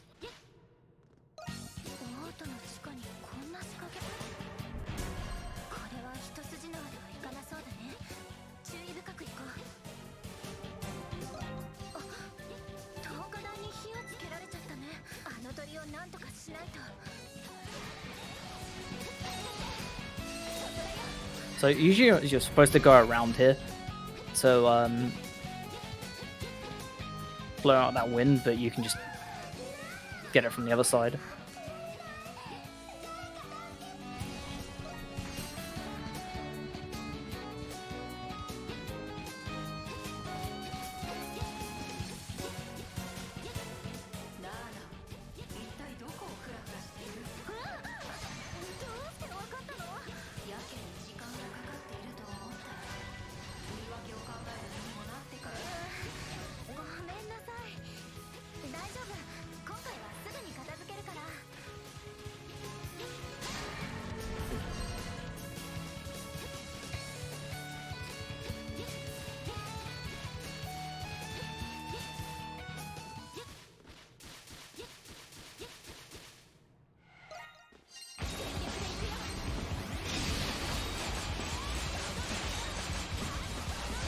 So we're gonna go first, first actual fight using Dana.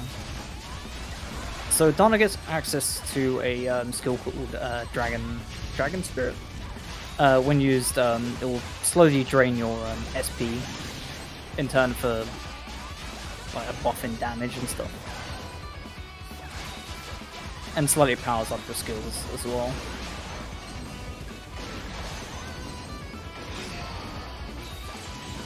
So as long as you have SP, you'll always have that buff.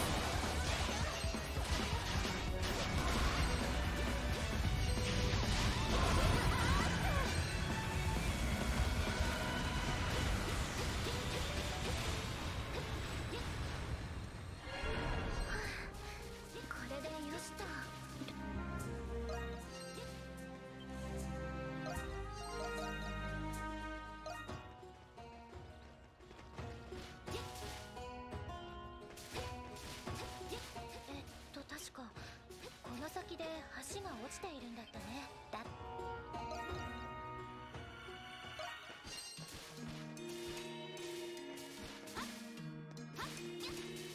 父上、この建物は？ Yep, that. I believe that is the last we're gonna see at that the Sanctuary Dungeon.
So the DLC part is the accessing that Sanctuary Dungeon as the main party in the future.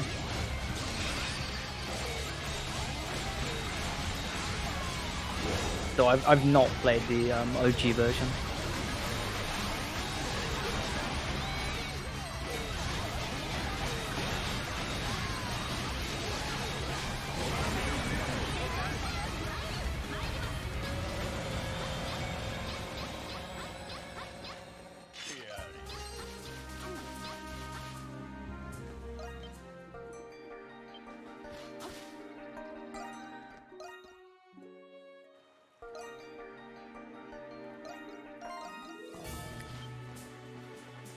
So now we found Donna.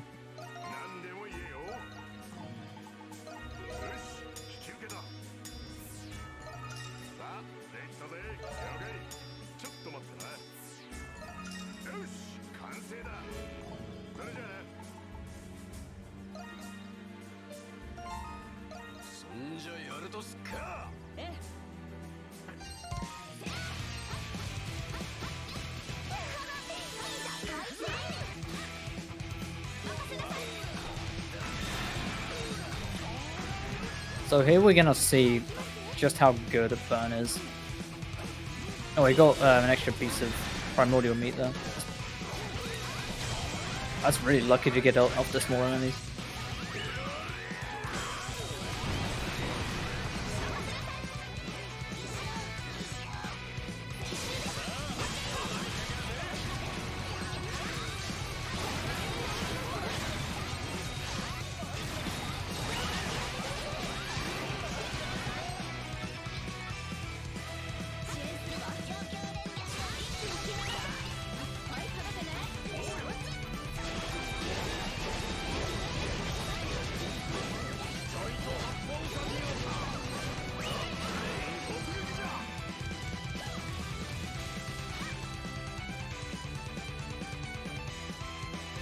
So yeah, that burnt through 70% of his HP.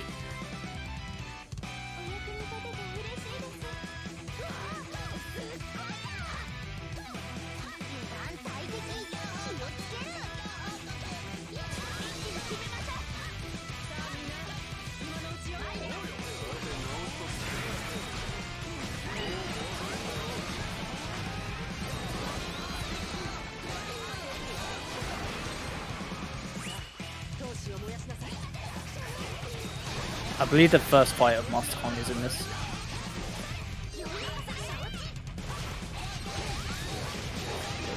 So if I remember correctly, you only have to do the first fight to complete the quest and get the quest reputation.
so here we actually do get access to Dana, but we don't end up adding her to the team.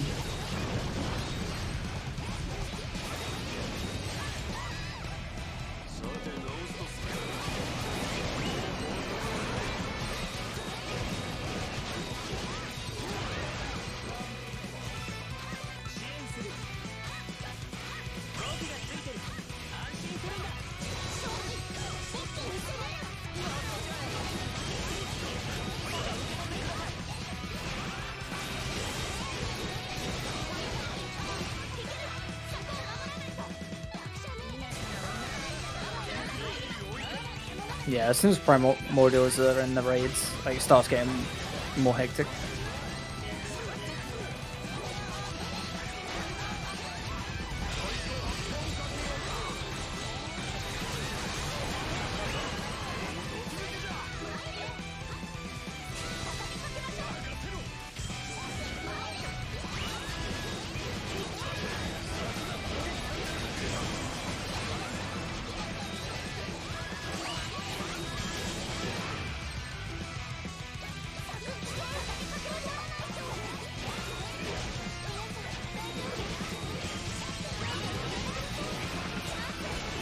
Yeah, I believe Dana in the main party is pretty much on the bench for the entire run.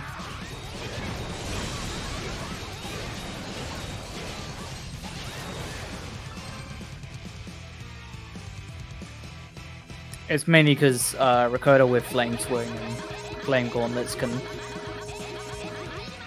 destroy most of the raids, and Sahad can destroy bosses very quickly.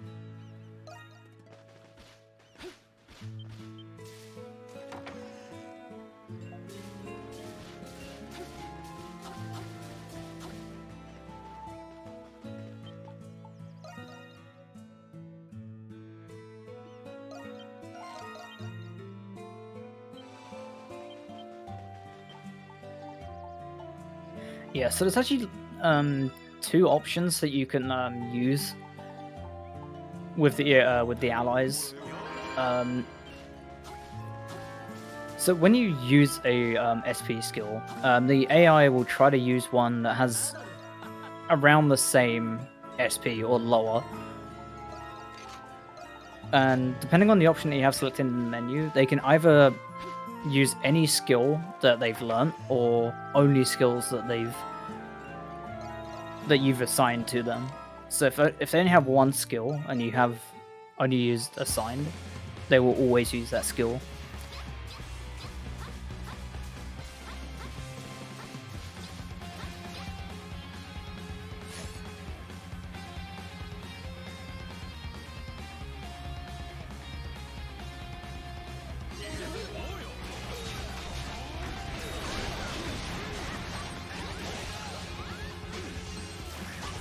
Yeah, there is a lot of extra ways to get reputation. There's a lot of extra hunts that we can do.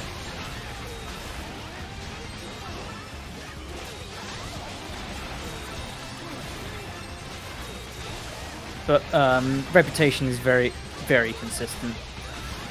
Like, the only thing that could be slightly inconsistent is if, say, you got all A's on raids and hunts, it might mean that you might need to do like an extra hunt or an extra raid if it came down to it.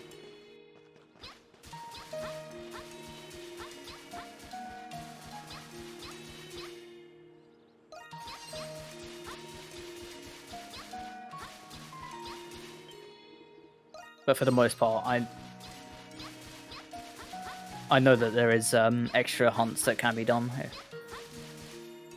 この道は大陸 So one thing to note when like handing in quests is if there's an optional raid active, which is shown by like the symbol in the top right, you can not hand in quests at all. It has to be cleared before you hand them in.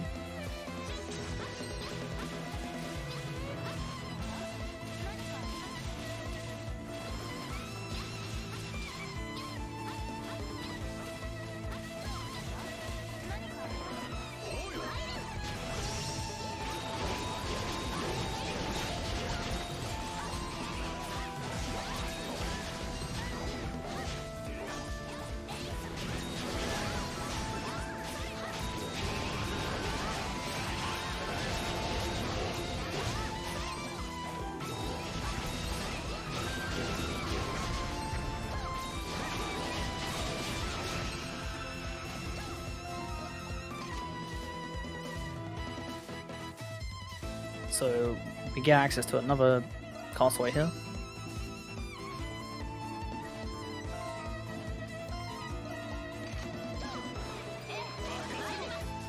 Oh, so I didn't see he's already picked up the Eagle Eye Orb.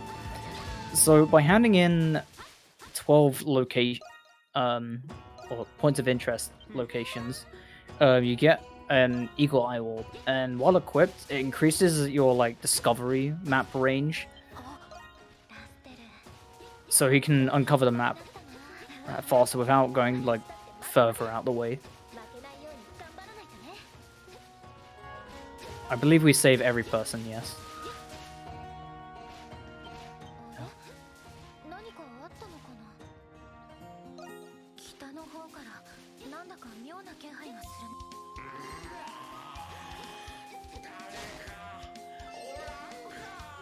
気配が強まった。間違っ So the first part of this fight is based on a timer. You don't actually have to deal damage to it. Oh, since we've got Dana in the future now, any items that we pick up here will get transported into the future.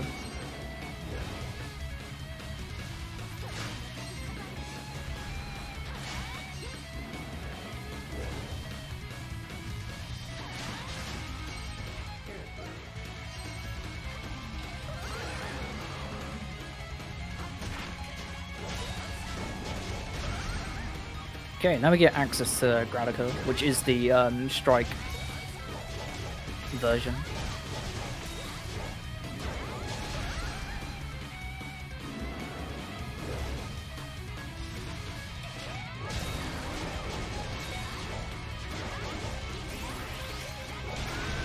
There's a chance that he can get Sunlight Fang off this. I believe he got one, which is very good. I think I saw one.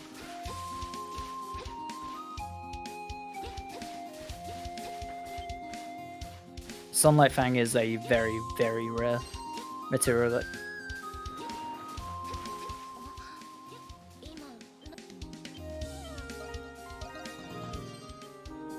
So that's one of the side quests that we do actually do in the Dana section.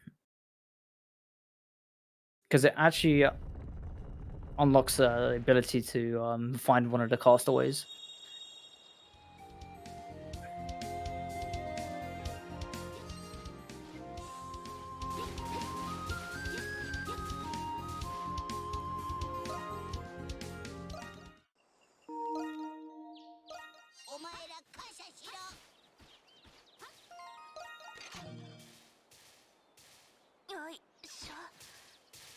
Now this also allows us to access Barger Tower.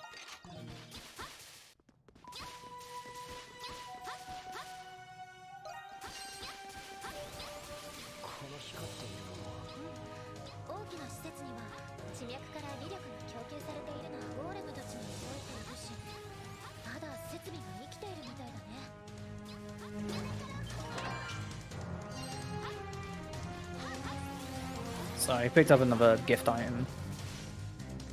Which I believe that one is for the parrot.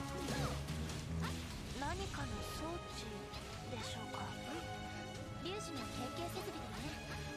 完全に壊れてしまっているけど。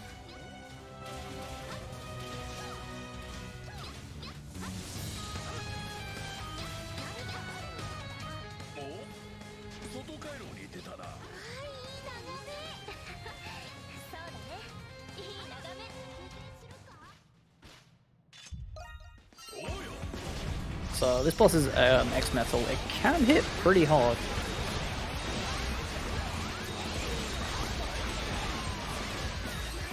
But usually, when you get hit, you're usually in the middle of a skill animation, so it barely does any damage.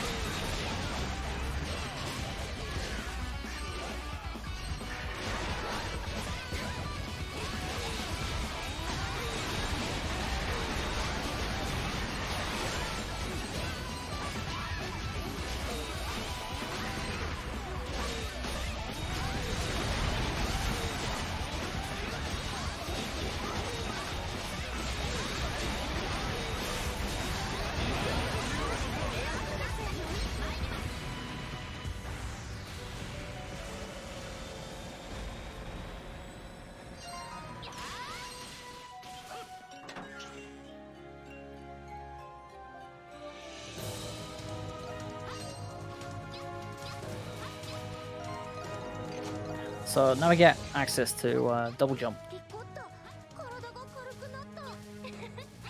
いつもより高く飛べるはずだよ。さあ試してみよ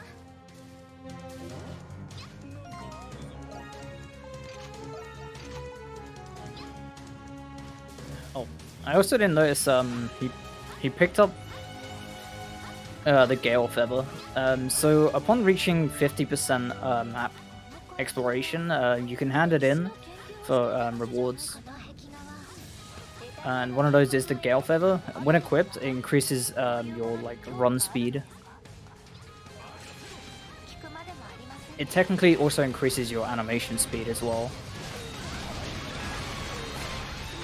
So he's gonna kill a couple of these like construct enemies for Essence Panzer. He got one there. And he's gonna get a couple of these.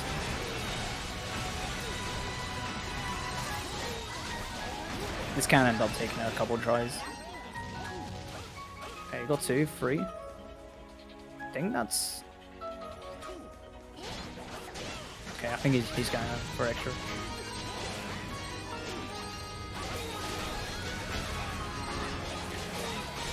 So I haven't mentioned the trading system in this game too much. So one of the castaways, I believe, Dina, you can trade up for items using the lesser item, or you can also use a higher tier item to trade for the lower tier item. So sometimes it's actually good to get like extra high tier items so you can trade down, make it easier. So here we're gonna use like extra height from getting double jump, and the fact that the tower is leaning to skip having to do these stairs.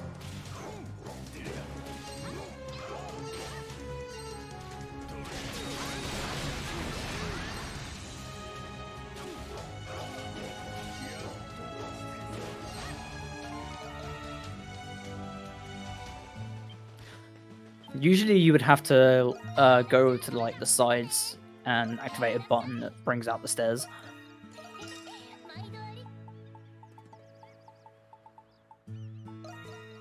So I think he actually traded down that Sunlight Fang, because there is actually a chest later in the game that gives us これはとっておきよ。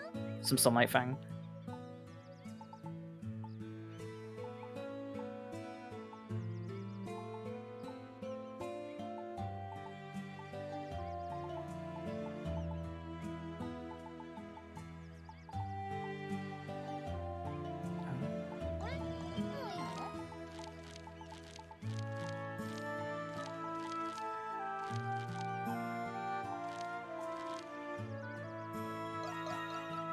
Trying to think which one he's going for here.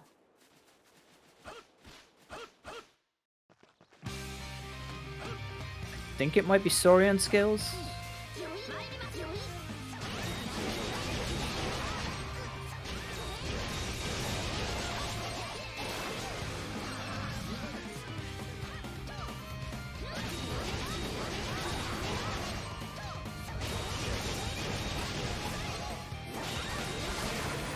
I believe you need 3 Saurian Scales to be specific.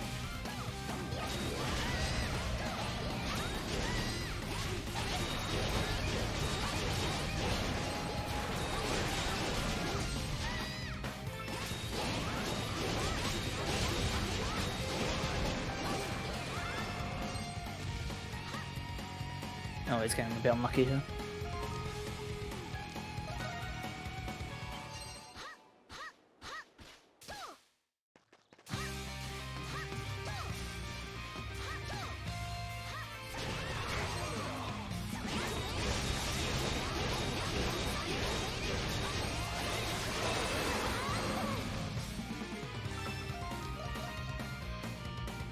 Oh, you got, yeah, okay, yeah, what's Saurian Scale?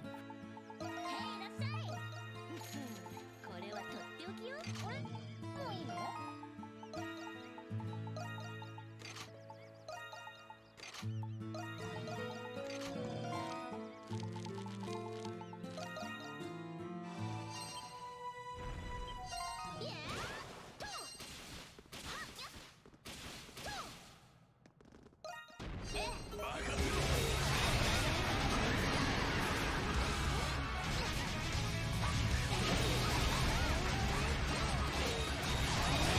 ？So we got Carverus here now.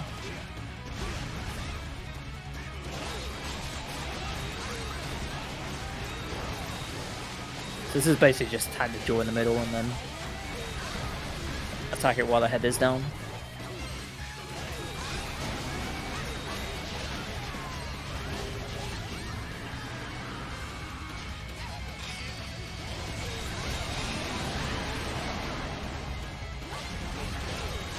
And he'll throw you off the platform a lot.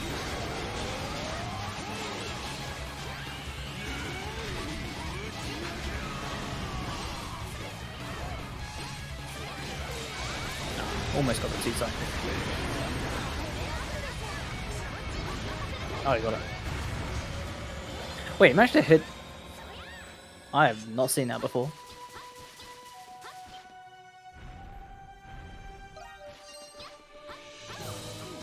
I actually wonder if you can hit the head before even doing anything to the crystal. Oh wait, I said it, didn't I? I didn't realize.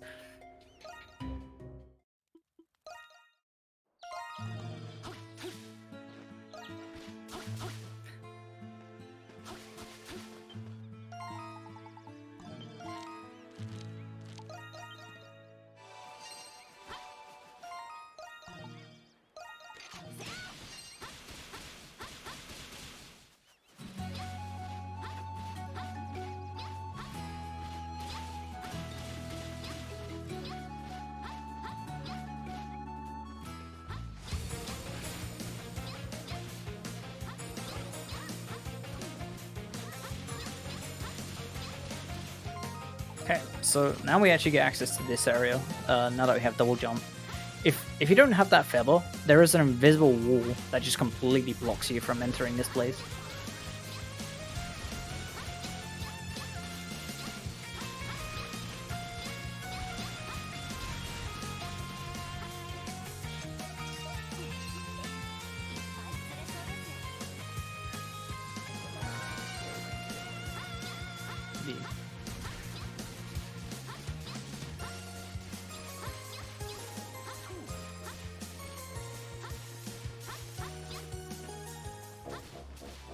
So he's going to grab the warp pit first, and then he's going to go back and go get a castaway.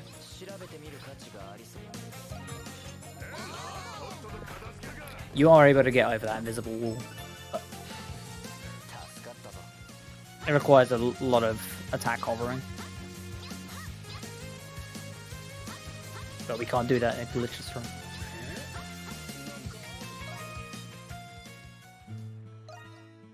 So the main thing like glitchless isn't allowed to do is generally it's not allowed to go out of bounds. You can't attack hover or switch cancelling, かなり朽ちていますが which can be used to gain infinite height.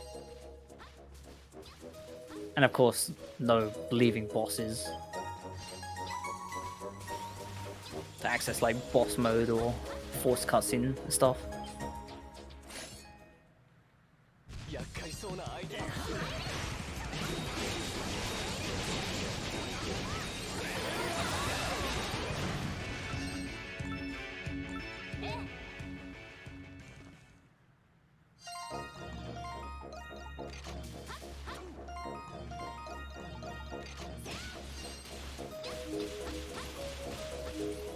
Oh yeah, and switch jump spamming to get up like certain hills is also not allowed.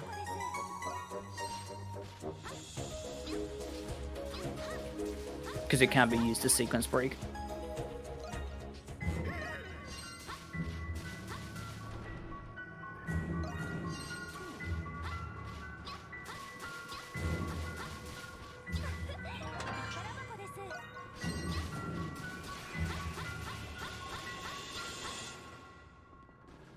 Also spooky shit. わざわざ言わんでくれ。連中の相手を Don't worry, this one isn't gonna sync. Well, sync fully.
So there's a lot of quests that have like short next to them.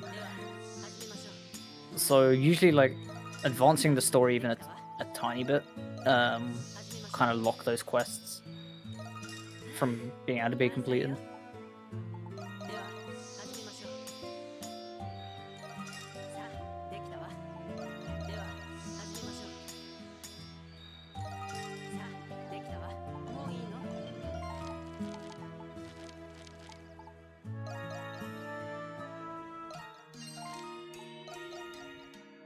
A lot of time we are just generally like pick and choosing which quests are like fast to do.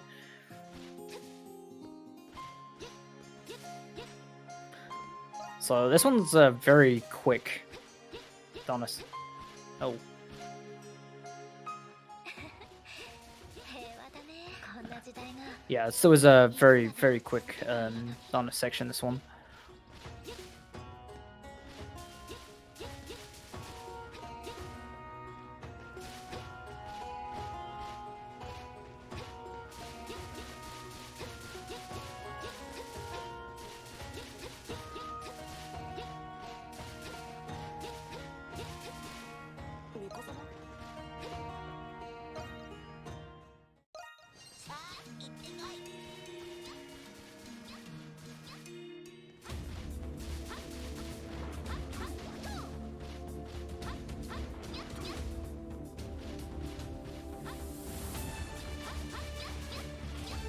Now we have the water theme dungeon.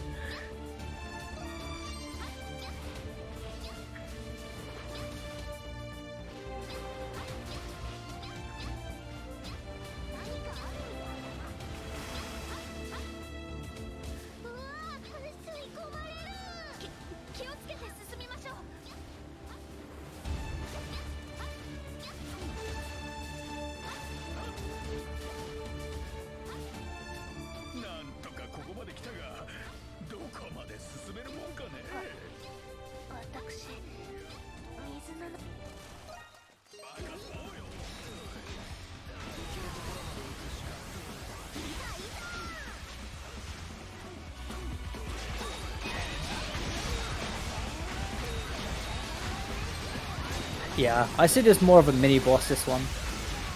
Even though it is listed as a boss. It doesn't have a lot of health.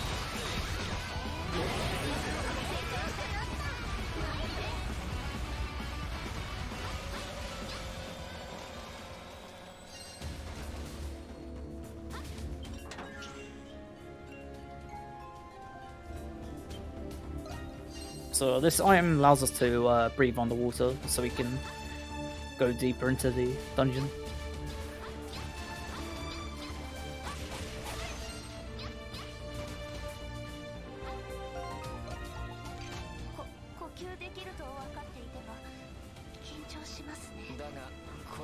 So we actually skipped a small cutscene trigger that would teach you how to fight the boss that's coming up.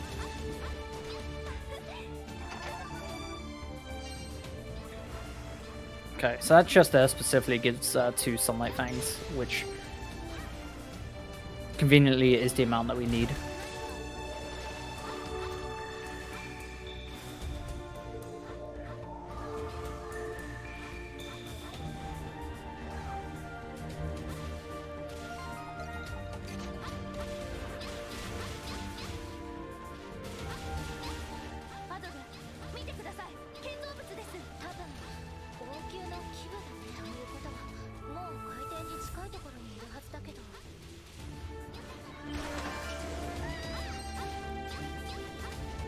So that's another gift item there.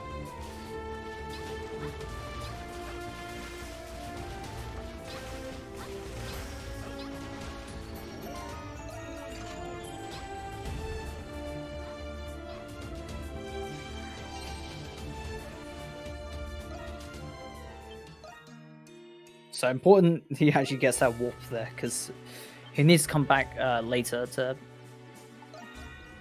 for a specific item.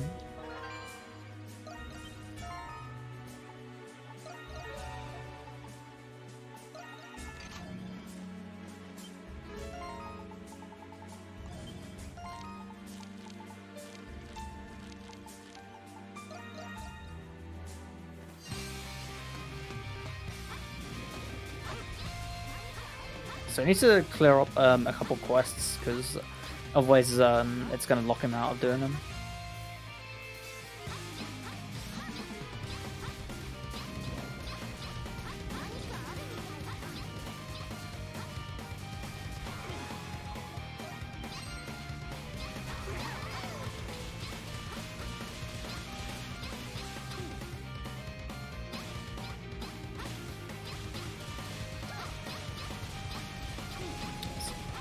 So it's going to pick up another castaway here, as well as another point of interest.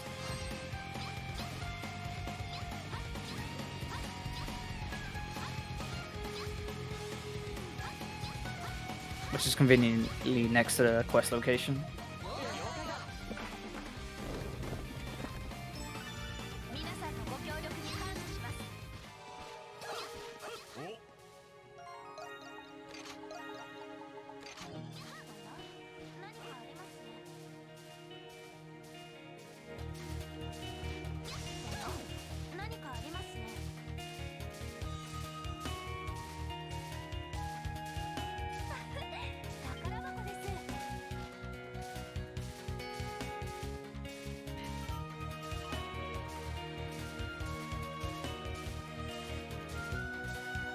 climbing vines in this game is very, very finicky, as you can see. Oh wow.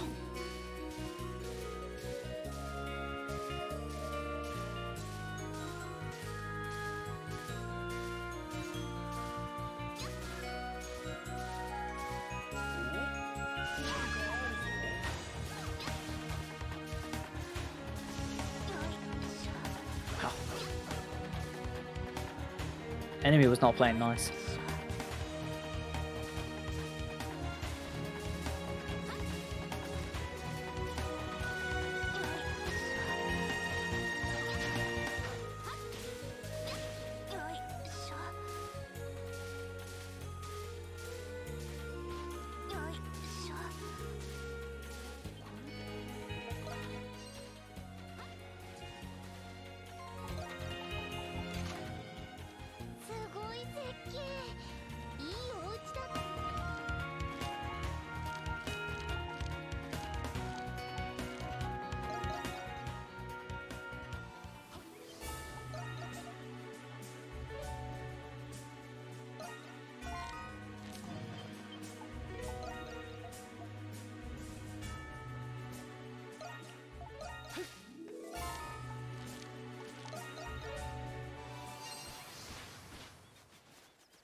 Okay, so this is the fishing one coming up here.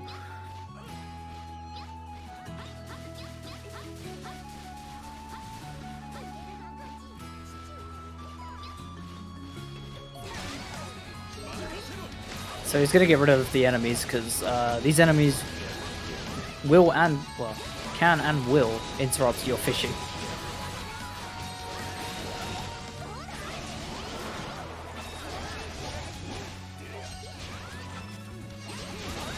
Yeah, East 9 is on Sunday by Forza.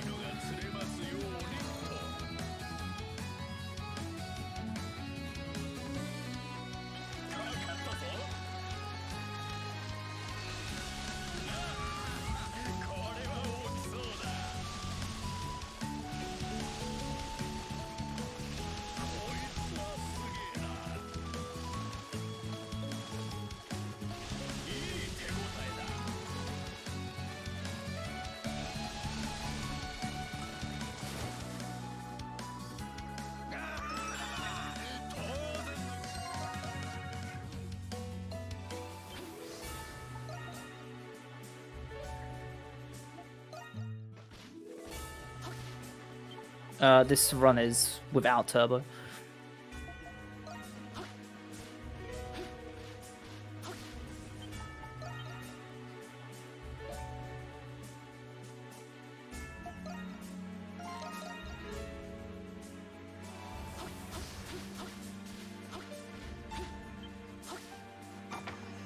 Oh yeah, so he's picking up these chests on the beach. So these ones specifically spawn like every chapter roughly, but they will eventually like stack up, so you'd like nearer to the end of the game you'd have to like keep looting them to get the final one.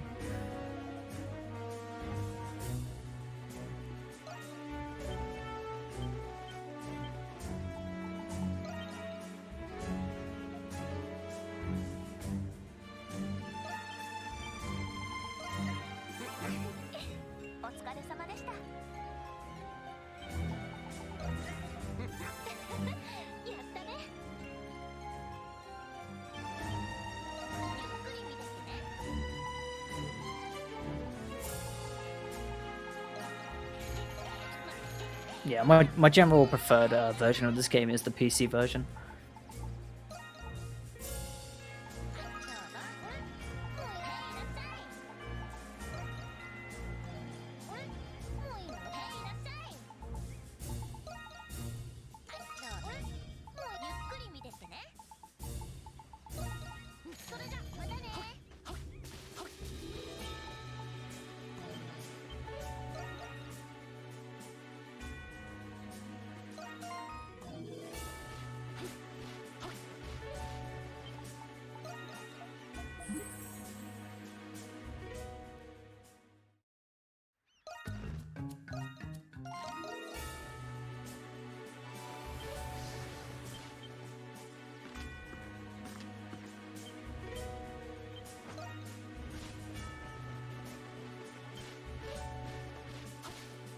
Oh, I have not had chance to play 9 on Switch.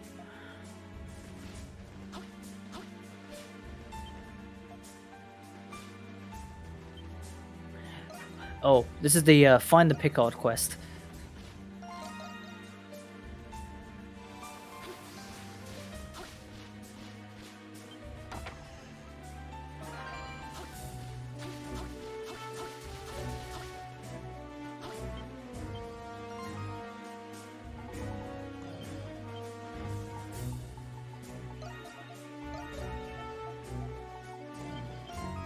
I believe this is building the boat. Yeah. So this quest requires you to get like various, well, a lot of like lower tier resources.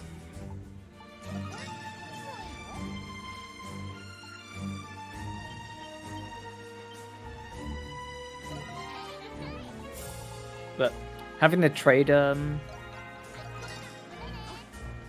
being able to trade for him is like really convenient. Saves us having to just run out and try and farm some up.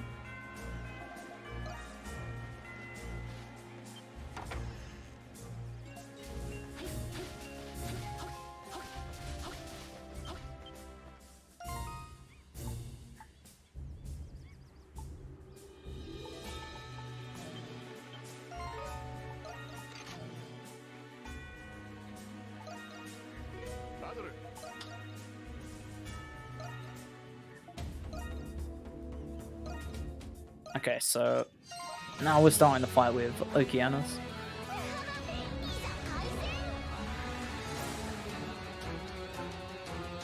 So the cutscene that you skipped earlier actually teaches you how to fight this by using the plants to slingshot the orb onto the boss, which deals a lot of stun damage.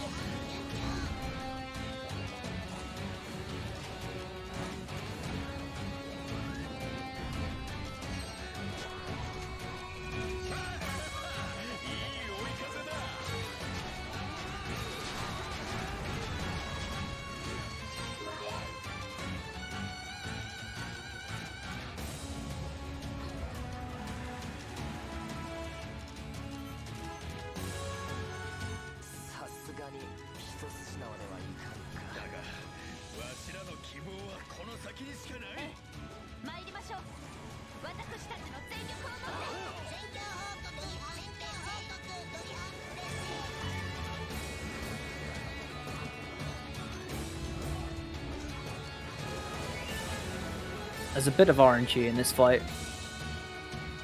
You can do a lot of attacks that waste quite a bit of time.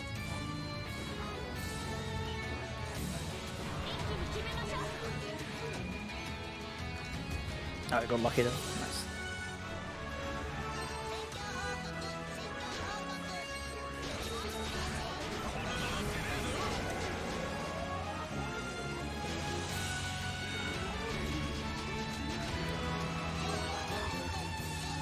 No, I didn't get it. That's fine.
Nice.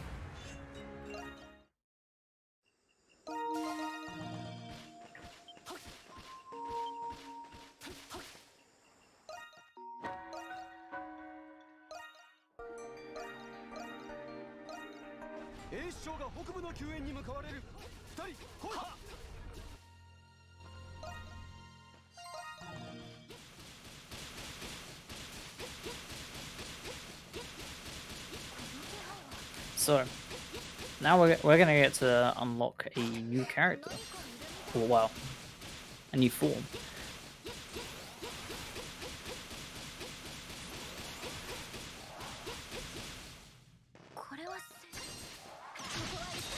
Which is Luminous.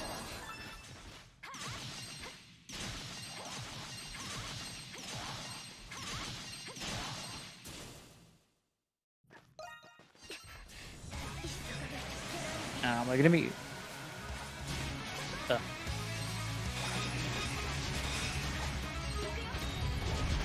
No, we did get Gratica.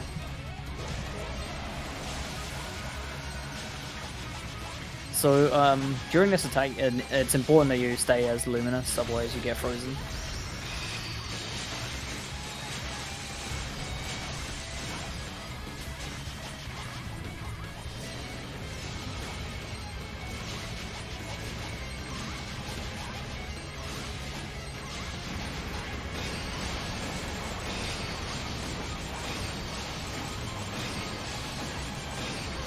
It shows how a broken flash guard can be.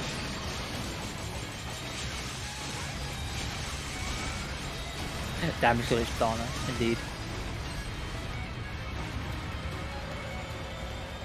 So in current patch, Luminous can activate damage glitch very, very quickly.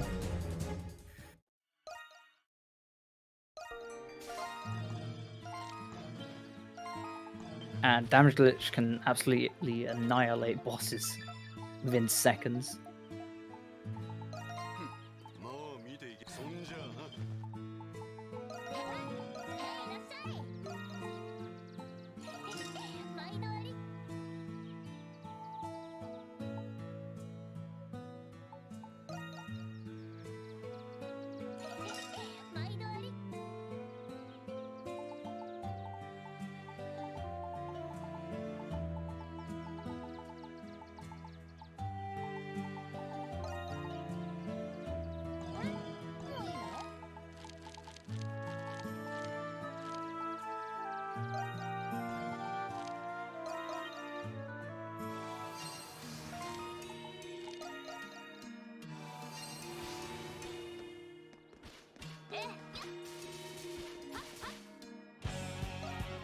So now he's going to be continuing on with the story here.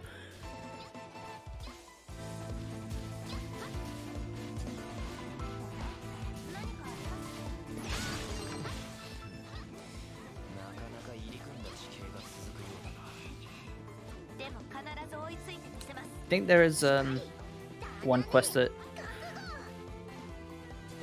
he does coming up here.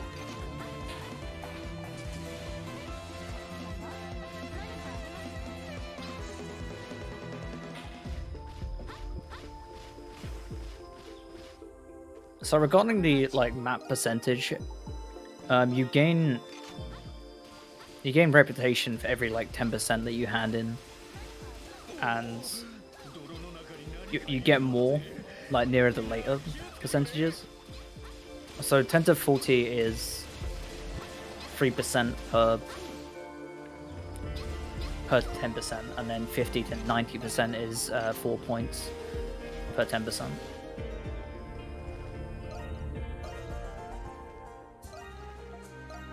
So in total, you're going to get, for reaching 90% map, you're going to get a total of 32 reputation.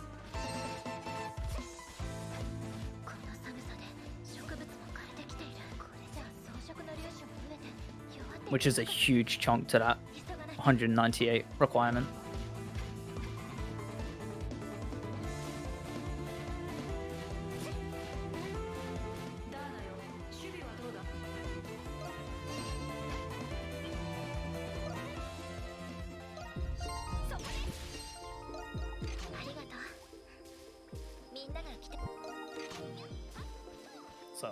That was another quick Dana section.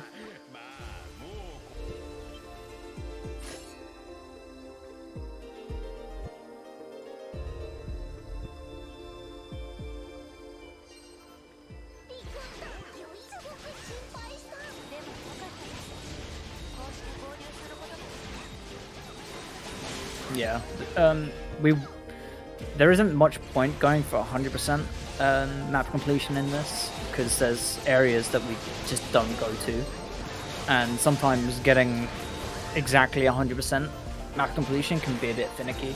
Like sometimes you miss like a tiny area in a map somewhere,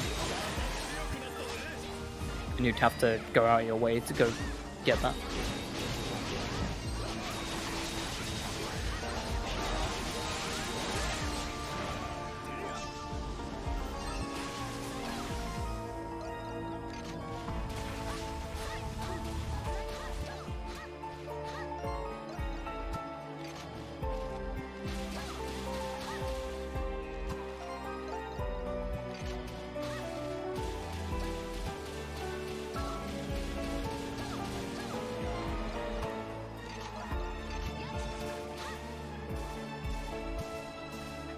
Oh yeah, and this area is the swamp that's infested with swimming dinosaurs.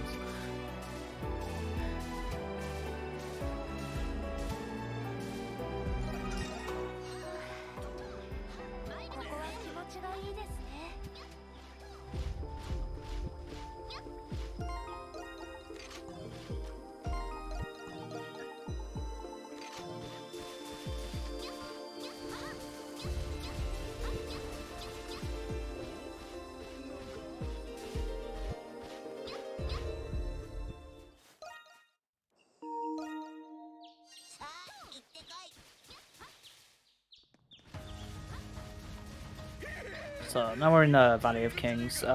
We can't actually defeat any of the undead enemies here until we get a specific item.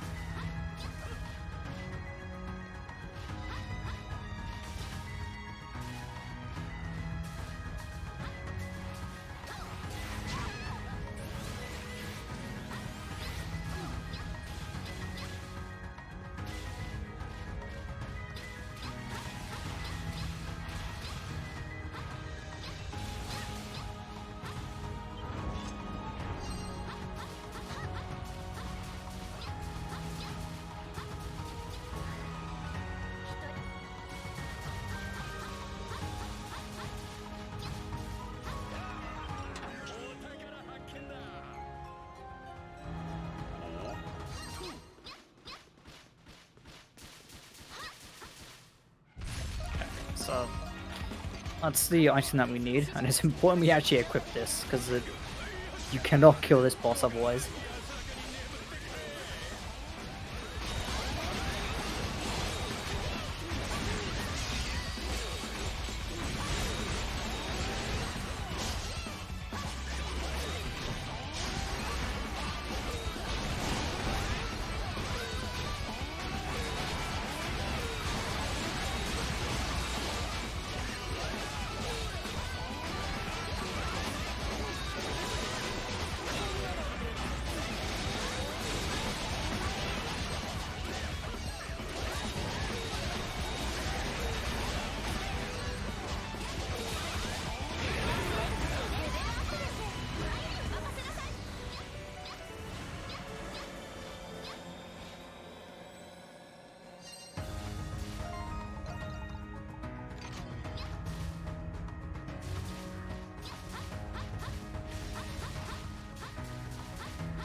So now we gotta kill some specific enemies in here to unlock a gate.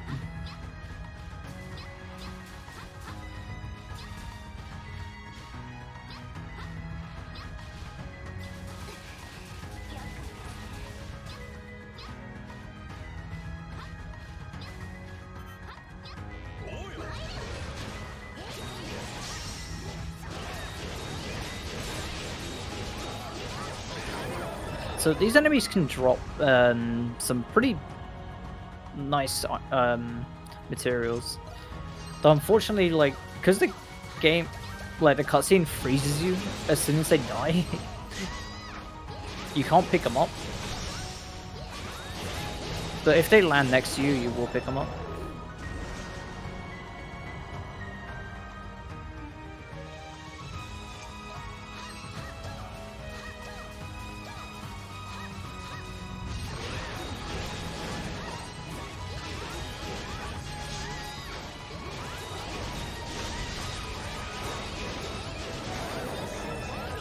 Oh, I forgot to mention that Rakota actually has a skill that you can steal items off enemies, which can actually help in the run as well.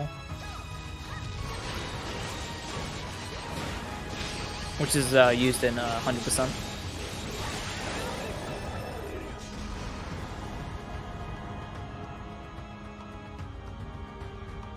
Yeah, I believe that urn that increases your like pickup range is rather late game, if I remember correctly.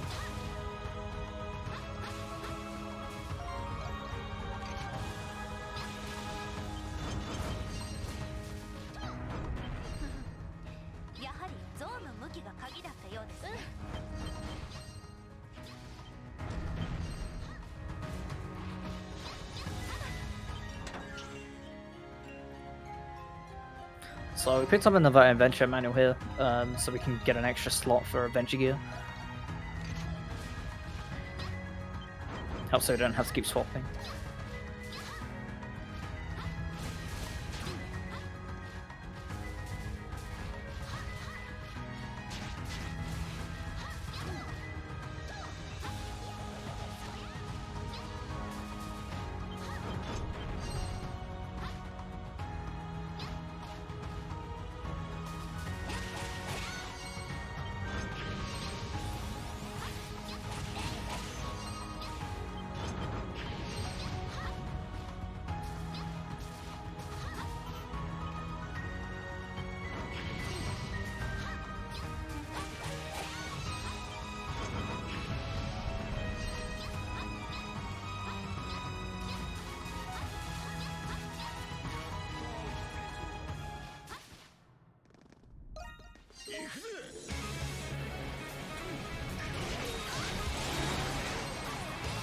So this boss we have to kill the enemies on the outside to access the middle. Like Q-Shake just dying one hit.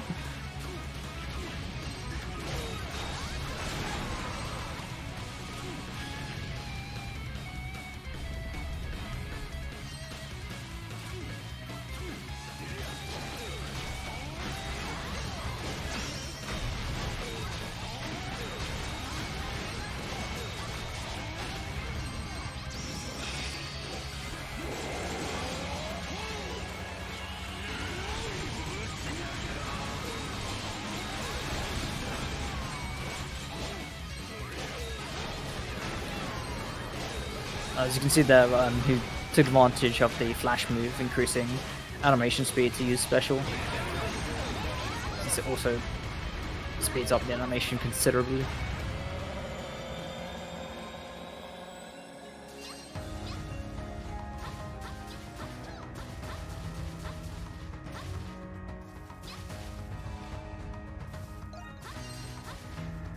Yeah.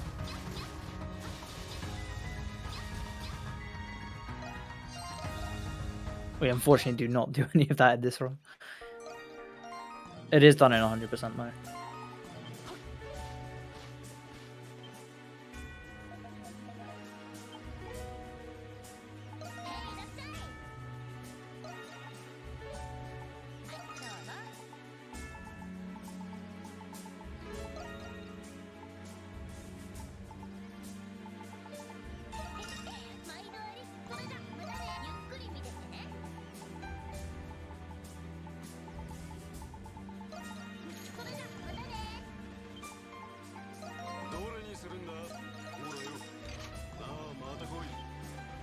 Oh, he gets the upgraded burn bracelet. So it's gonna apply burn even faster now.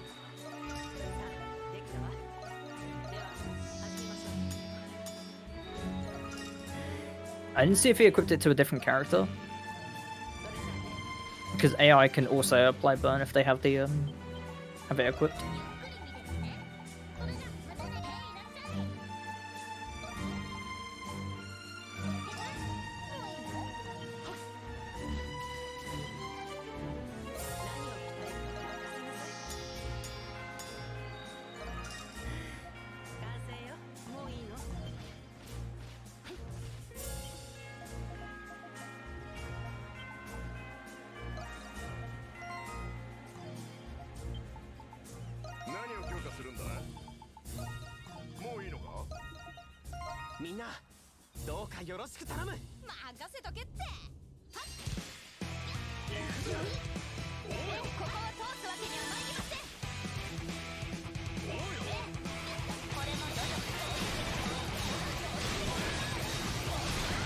So this is the final mandatory raid that has to be done. There is one more that's technically optional, but we still have to do it.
So at this point, we kind of just use the gate as a tank, because all enemies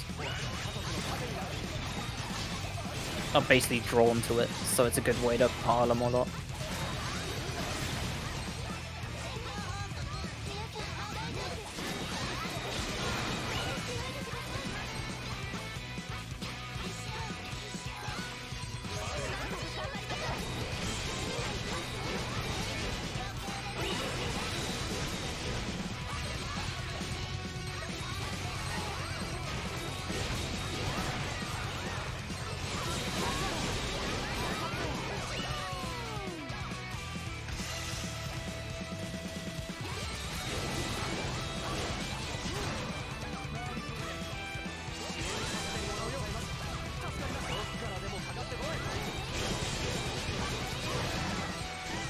I think there's still a couple castaways still need to be picked up.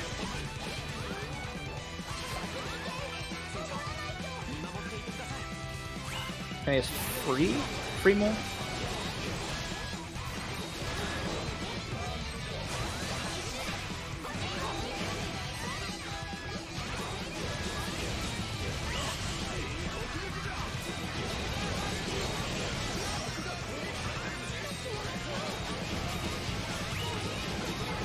But those can be picked up at like any time from now on.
Yes.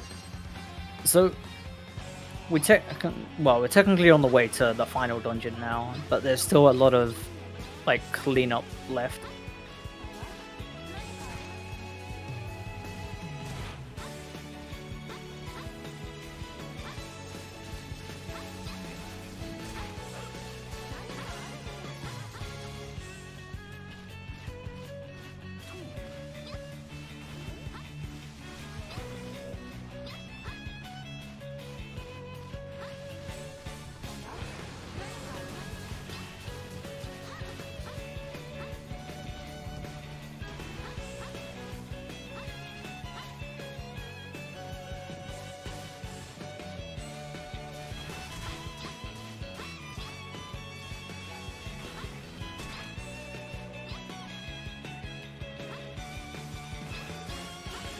So following that raid, we're forced to like climb down the mountain like once again, 一体何が起きたっていうんだ。 because now enemies have like changed and more dangerous enemies are around.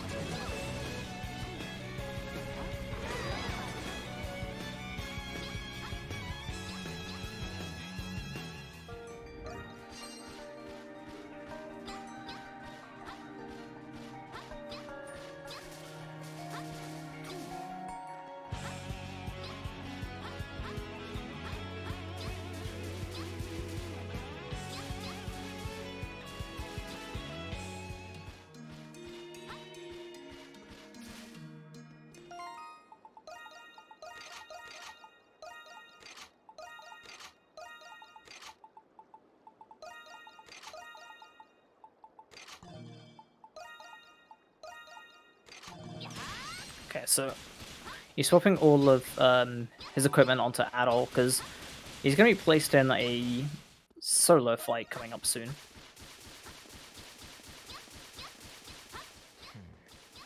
And since we've barely used Adol, I don't think he has really much of an upgraded weapon. そんなはずはないでしょ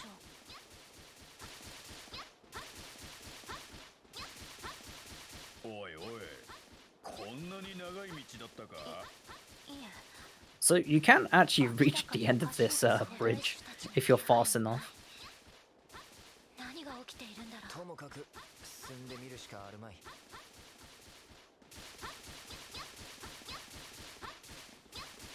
みんなちゃんといるか。ええ、ここに嫌な予感がする。みんな気をつけよう。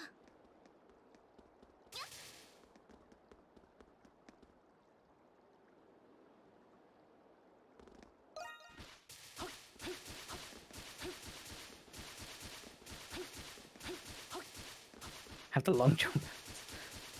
Like if you kept going, you would just fall off the end of the bridge.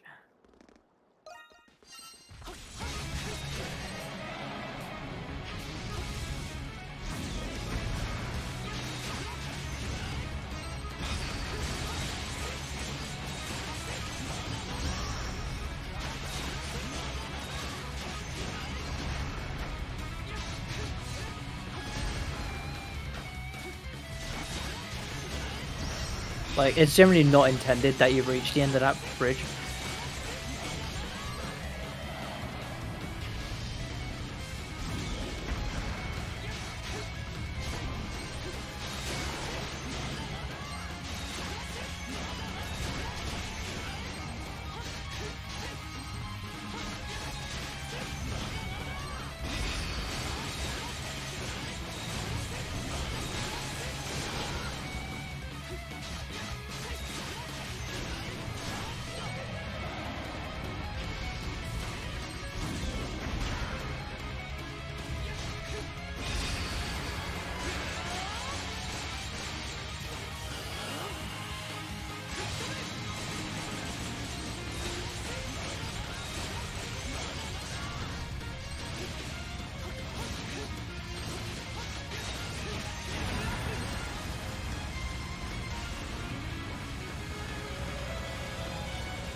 Yeah, on the higher difficulties, that burn hurts.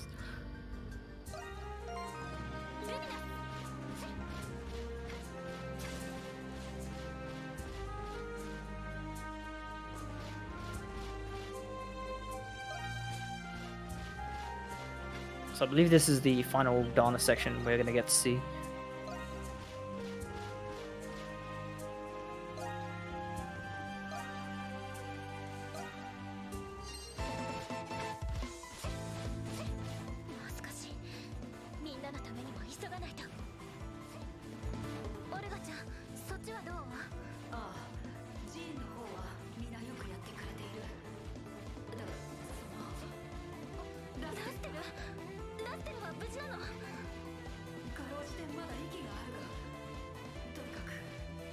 Yeah, so of course Laxia is the fastest jump roll. There is a movement called attack roll cancel, where you attack and then roll like a frame after.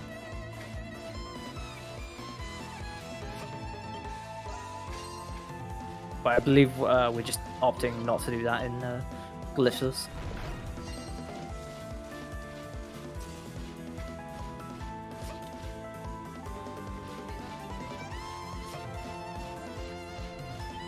So he unlocks a, well, he fixed a river back there, which allows us to access the area in the future.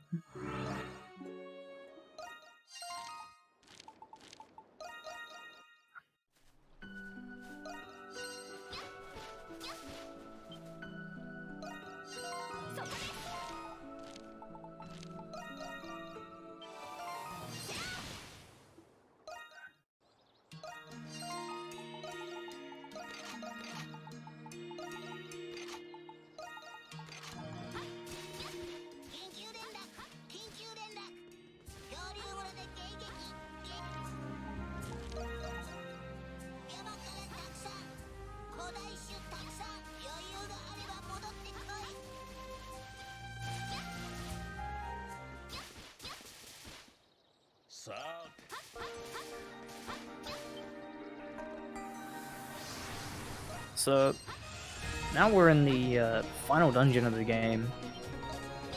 So this is just basically a gauntlet of a bunch of mini bosses with main bosses added in.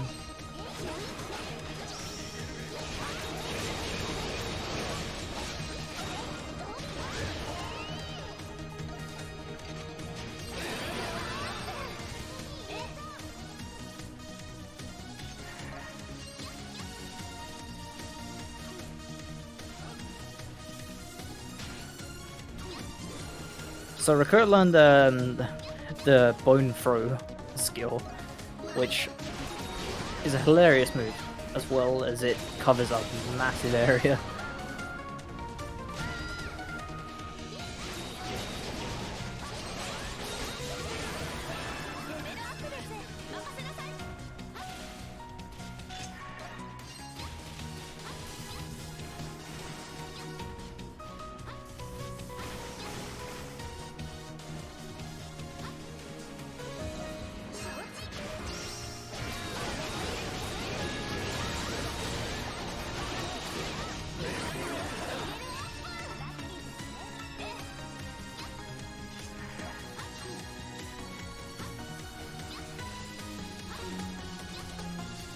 So doing this before like completing all the like current quests is actually like very beneficial, because those like mini bosses that you fight drop some really good materials that you can trade down for stuff.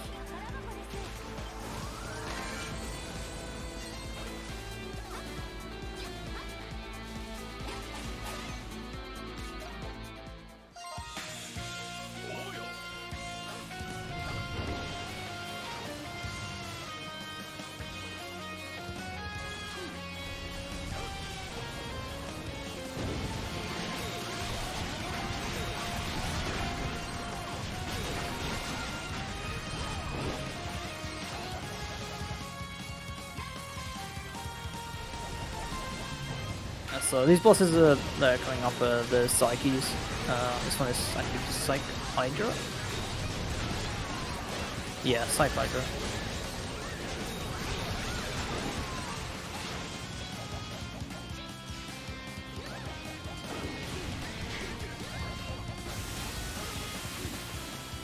Oh, it is hard coded to always jump in at the start of the fight.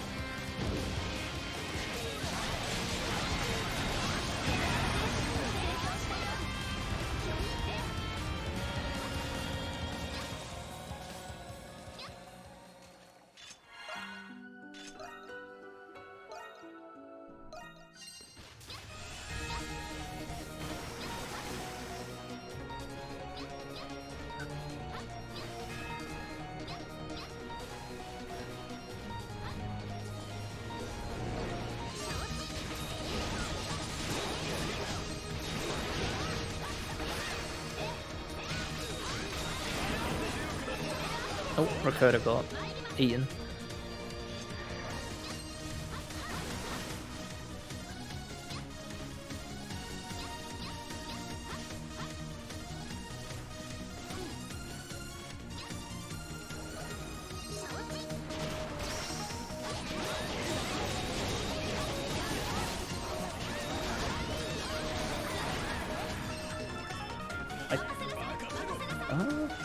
I'm not. I don't remember the lore too much. So I think it's definitely happened like once before. Or probably like a few times actually.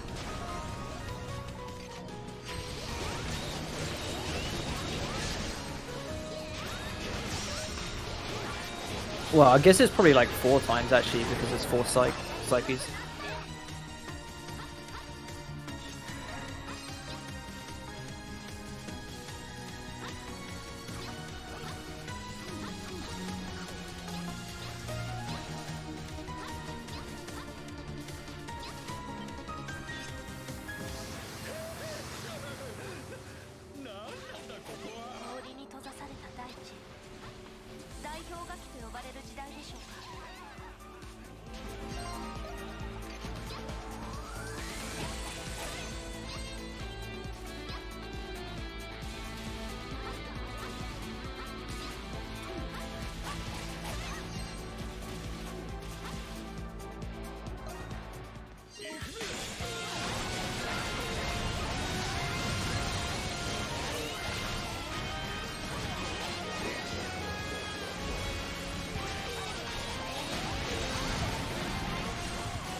Yeah, Flash Guard and Flash Move basically makes most fights completely trivial.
Oh, you're confusing me.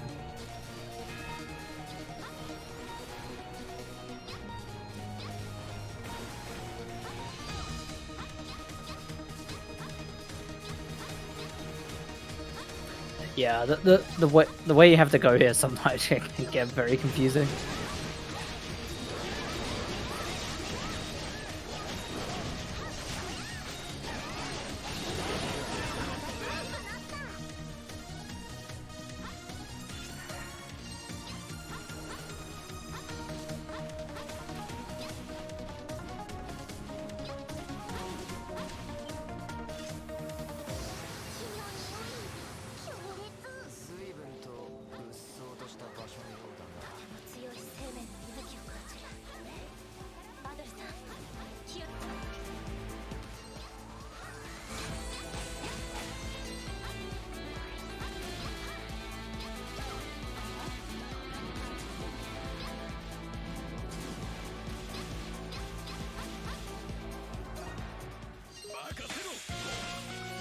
We got Psych and Nestor here. His fights go very quickly.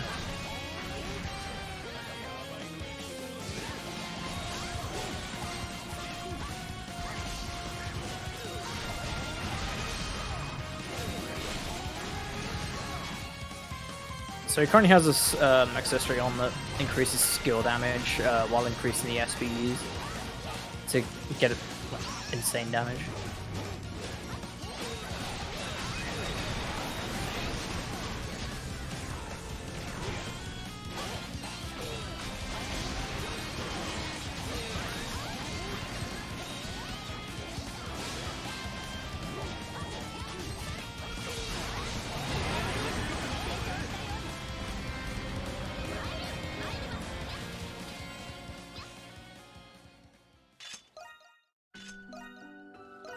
Brune Seal. Yeah, this game is very fast paced.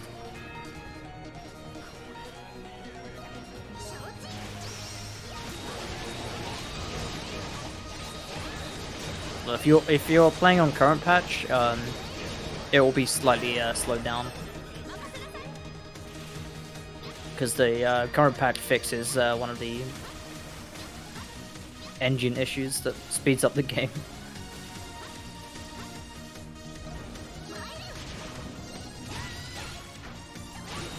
No. This is glitchless, so there's no like actual big skip.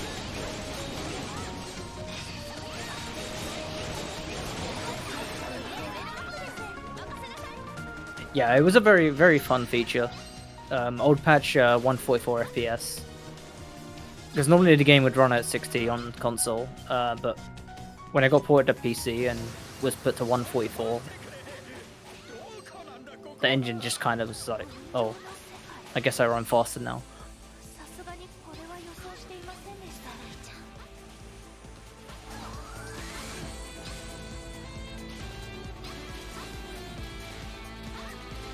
But then the current patch brought 200 FPS, fixed the speed up. But then we got damage glitch as well.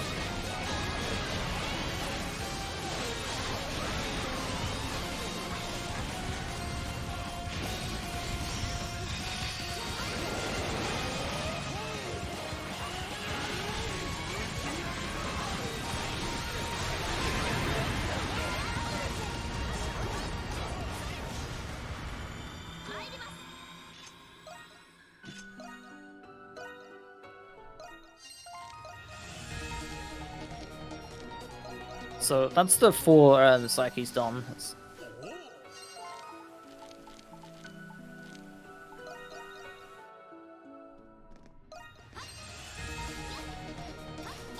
So I believe he's gonna go grab the warp for the final boss, and then he's gonna go finish off. Well, he's then gonna go start cleaning up the reputation.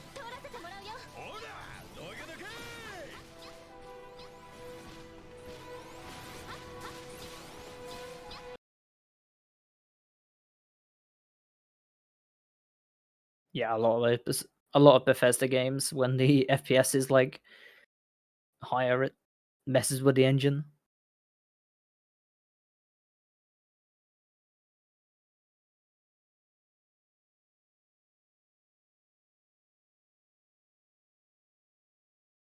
Okay, so now he's gonna start cleaning up, like gathering rep until we get to 198.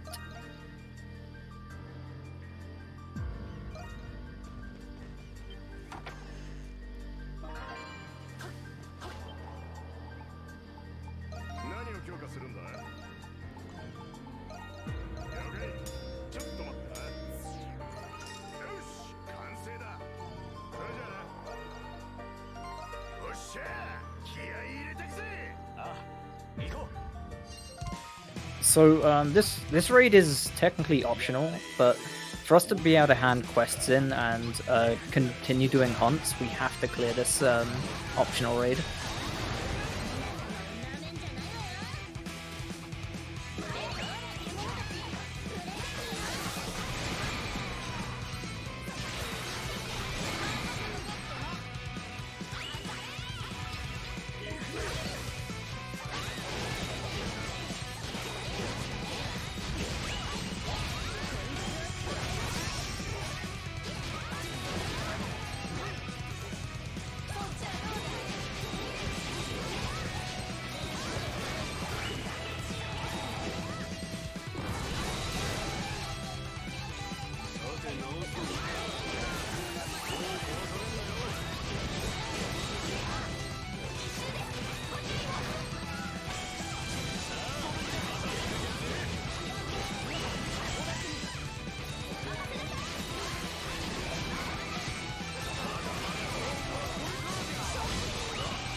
So after this raid, there's gonna be, I believe, 2 extra raids.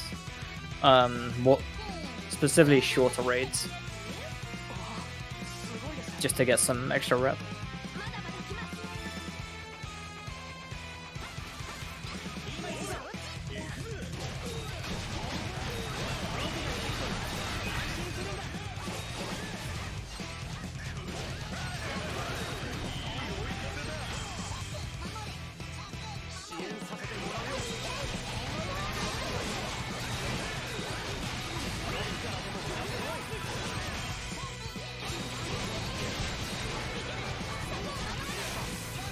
Oh yeah, the Mythorester.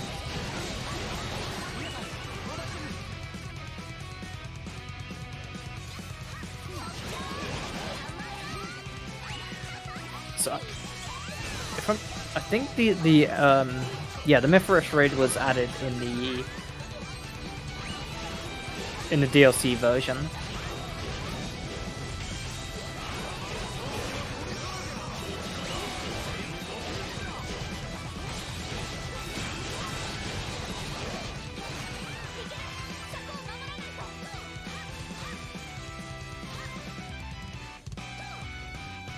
It's just a raid where they just throw as much stuff at you as possible.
Yeah, fortunately we don't have to do that specific raid.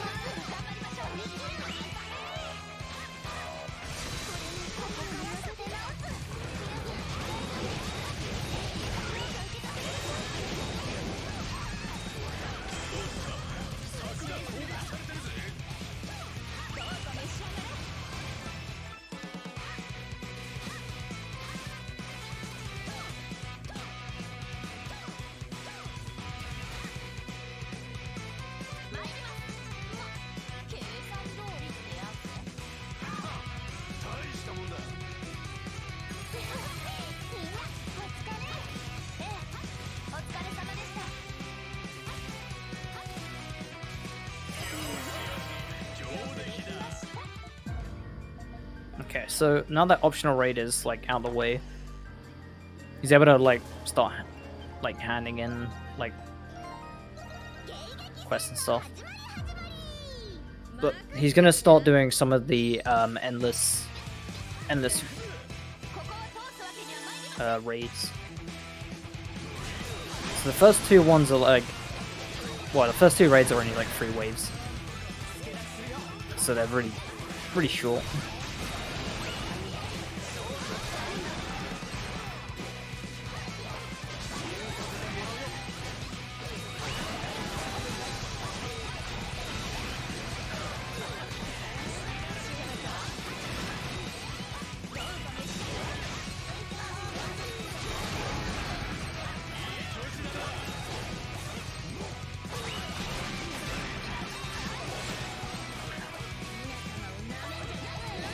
I suppose casually it really depends on like what difficulty you're playing on as well.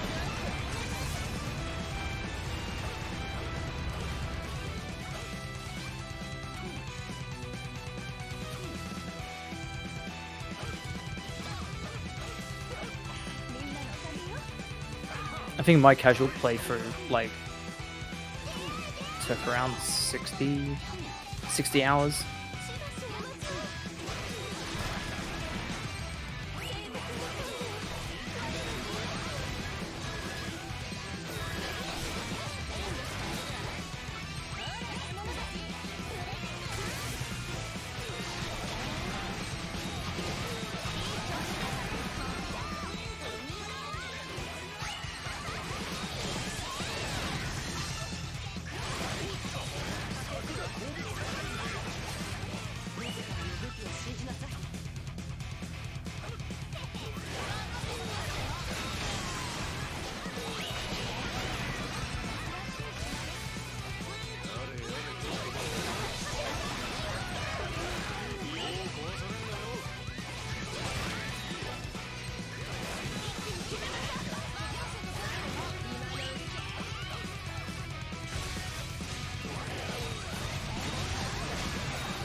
I think Motion took me longer, mainly because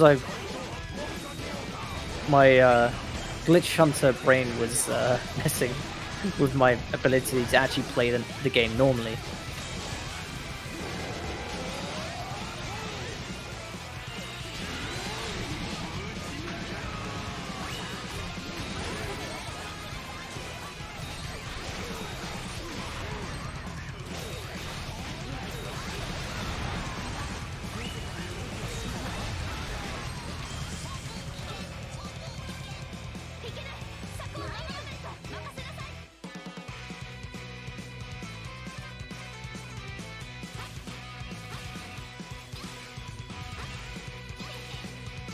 Yeah, East 9 is a very confined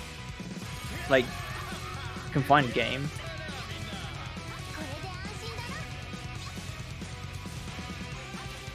Like, it's very compact. Whereas Exceik is like quite spread out because of like the island.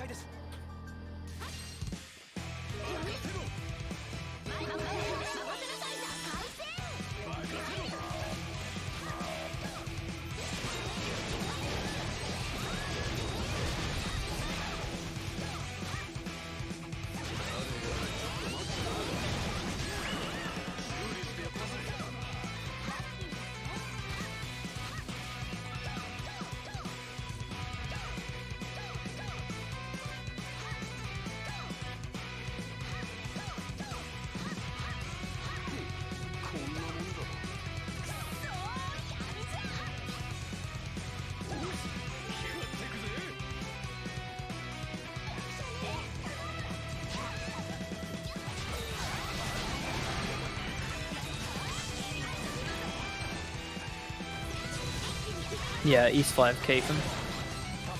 Still hasn't got any form of localization. Yeah, they are currently working on 10.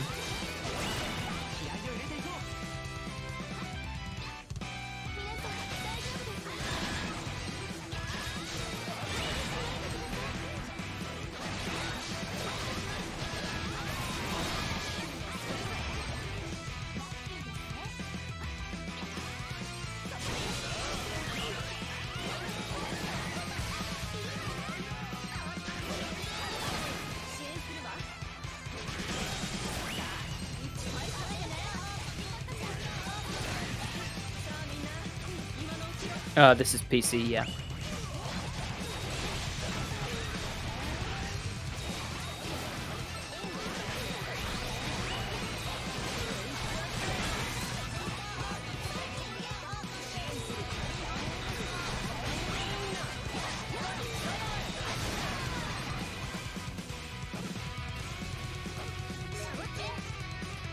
Okay, we're almost done with this raid. I think this is the final raid.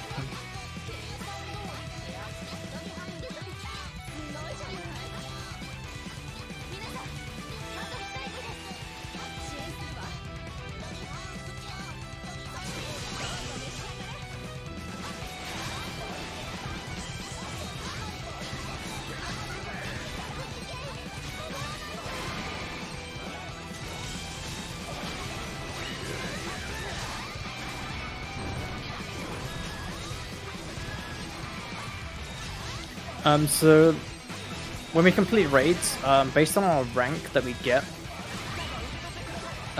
it will give us reputation, and reputation is what's needed to unlock the true ending, or to access the true ending.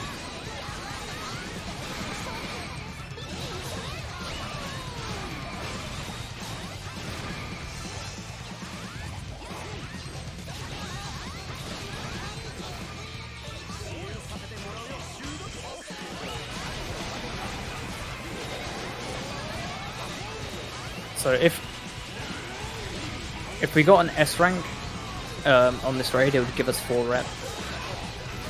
Anything lower than that is like -1 per rank. So like A would be 3.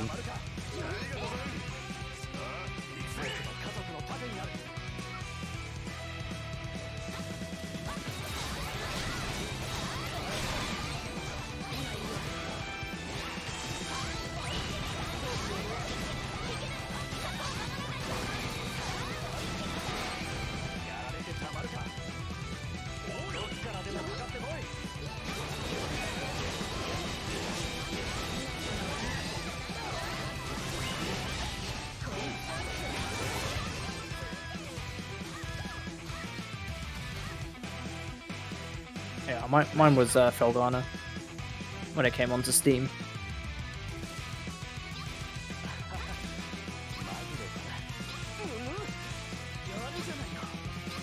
Okay, this should be the last of the raids, and then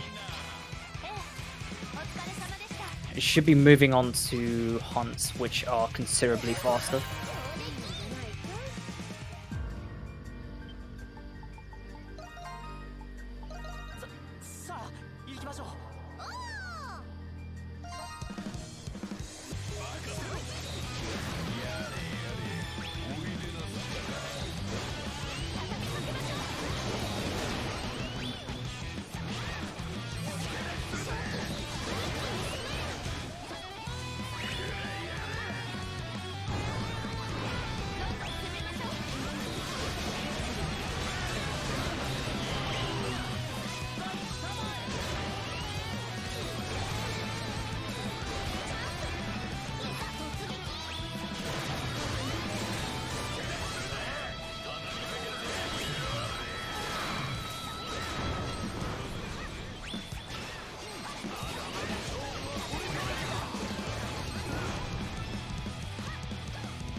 Also, forgot to mention before in the first hunt, when you activate those torches, it reduces the damage reduction, or removes the damage reduction applied to the enemies around and the hives.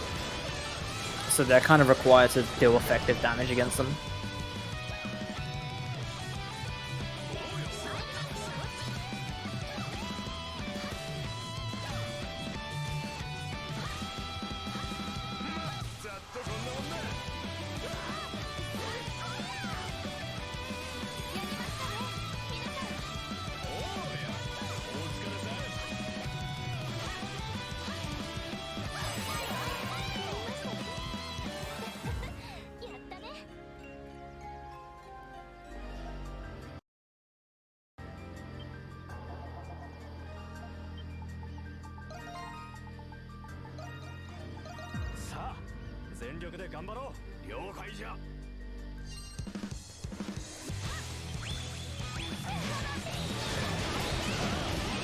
So this specific hunt is unique because the boss actually appears straight away, and you can kill it like super early, but you'll have next to no points, so you wouldn't get a decent rank. So you actually want to like avoid killing it until you defeat all the hives.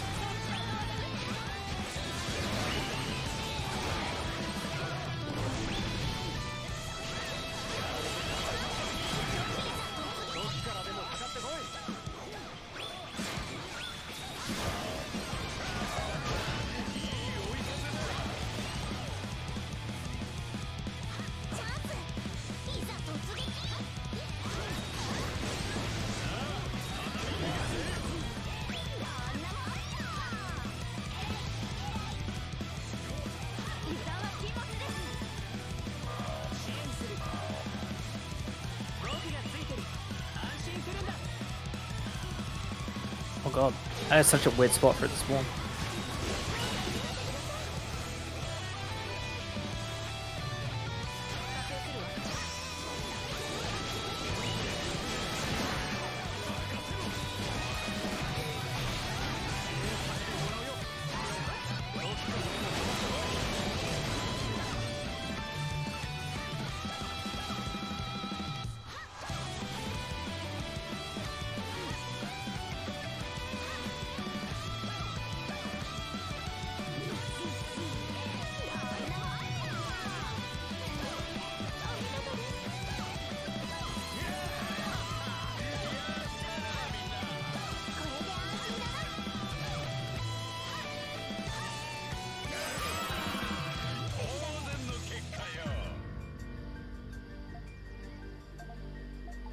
This run is on easy. It just speeds a lot of things up.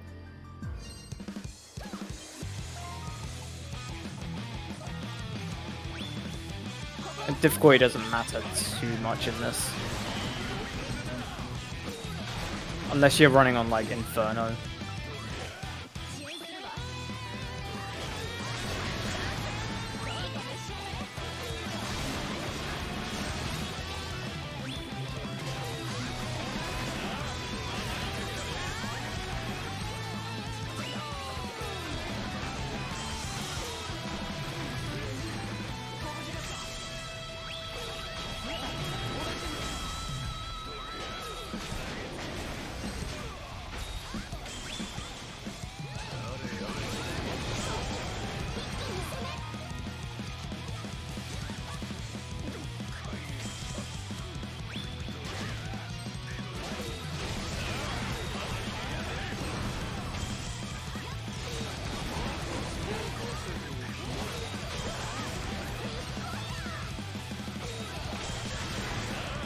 Yeah.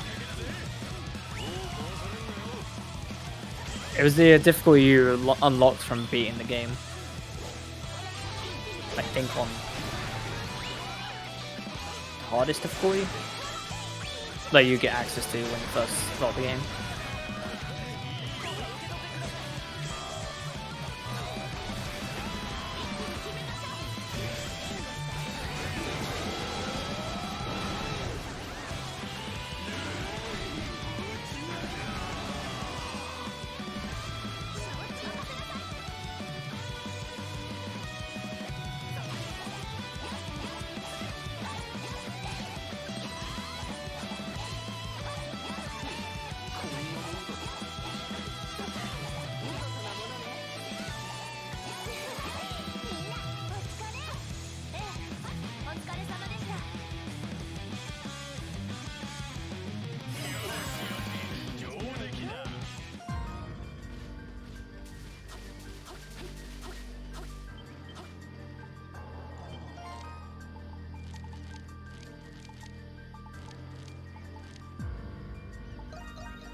So there's going to be a lot of cleanup now of getting, like, cleaning up quests, picking up castaways that we haven't gotten just yet.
So I picked up another point of interest there. I believe he gets all points of interest in this one.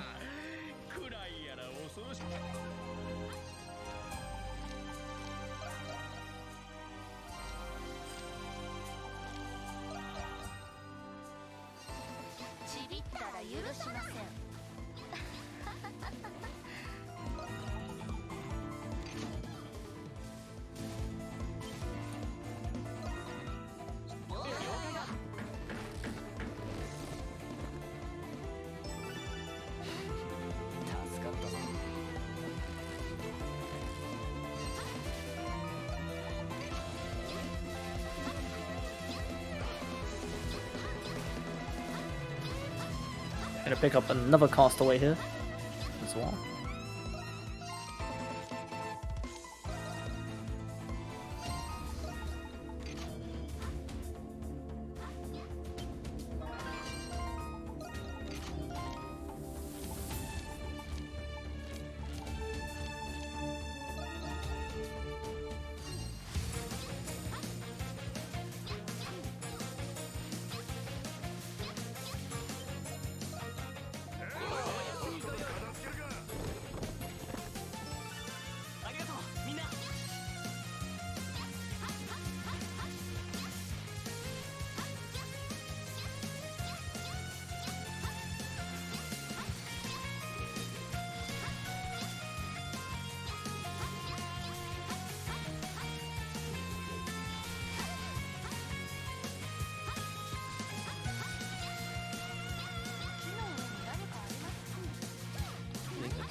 So we have the Kongfight here. We're pretty over leveled for it. It's gonna go pretty quickly.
So he's gonna collect more points of interest. This is also getting him map exploration, getting him closer to that 90%. I think he should be very, very close to it now.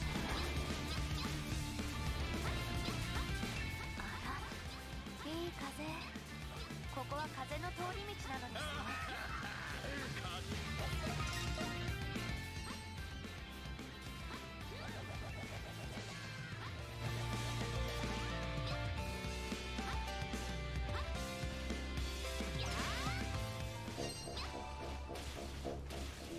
Yeah, that Nina quest is 裏の小川の水源地 takes a very long time. 水がとても澄んでいます。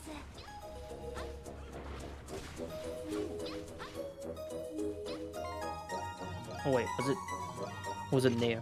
I can't remember.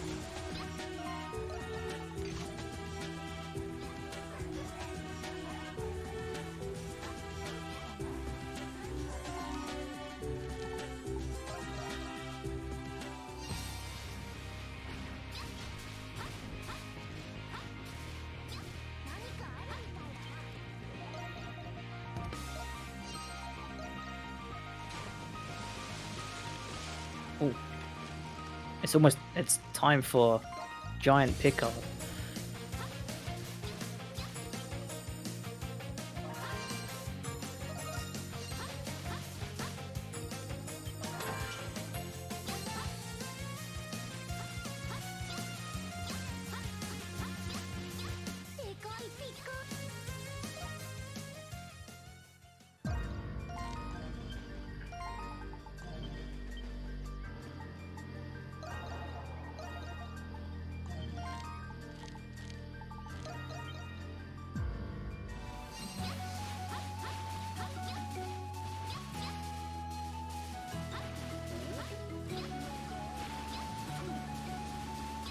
So that's all the castaways done. She's gonna be putting up I think a few more quests.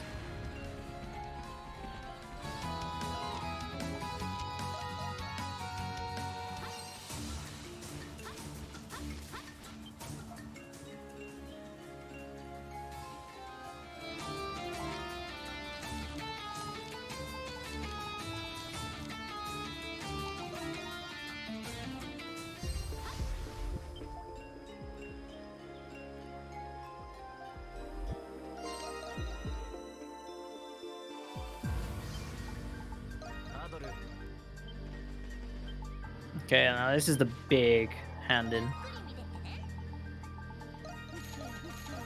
So all those materials he's got is going to be buying, well, trading in for all of these gifts. これはとっておきよ。それじゃまたね。それじゃまたね。いらっしゃい。どうぞ。またどうぞ。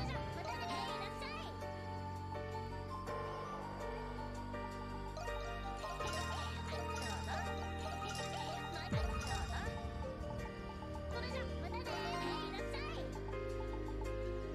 れじゃまたね。いらっしゃい。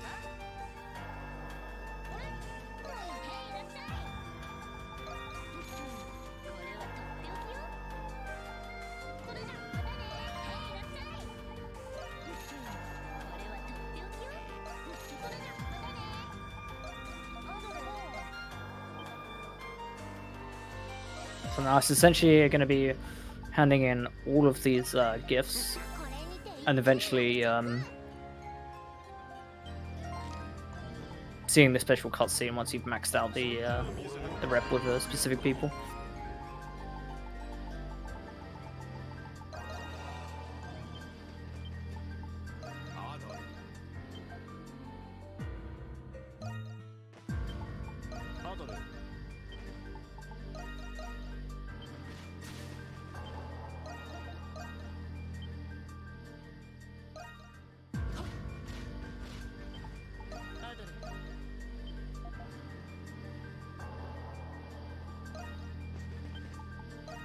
So the requirements to get the true ending is to get exactly 198, or well, 198 rep or above.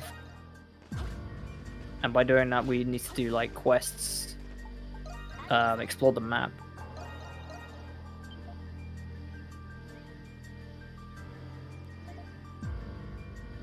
And of course, increase the approval rating with characters to get more rep.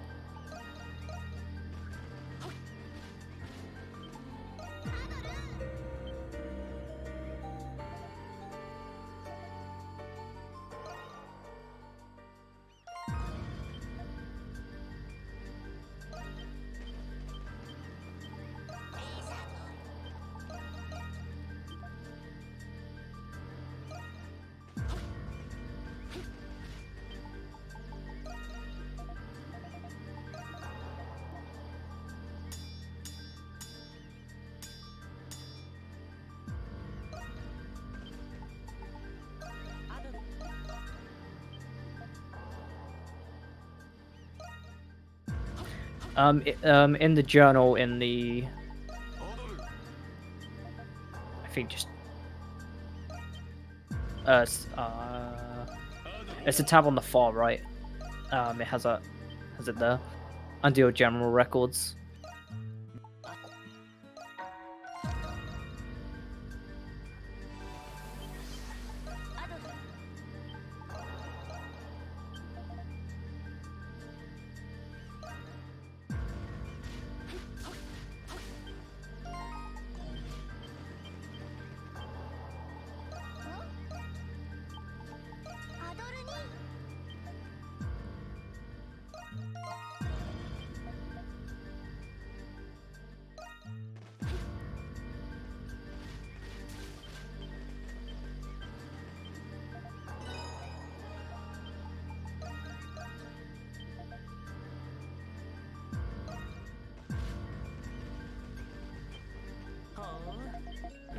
So yeah, now he hands in all of the he handed in all of the unique locations, so he got like a huge chunk there.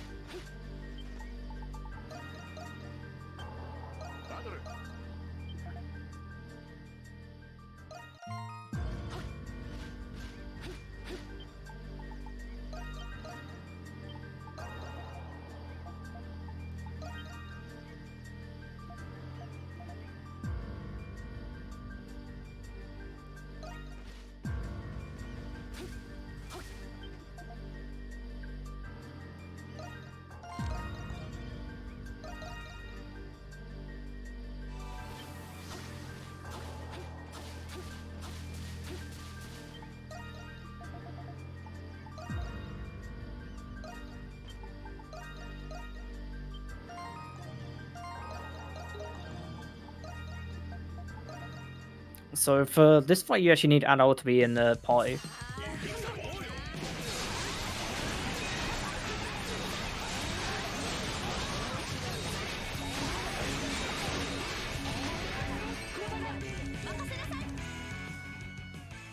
So the final dungeon is actually done. He's just set up the warp to just, as soon as he hits 198 rep, he can just teleport to the boss. So he's at 195, so he needs 3 more rep. Which should be doing this quest and seeing his...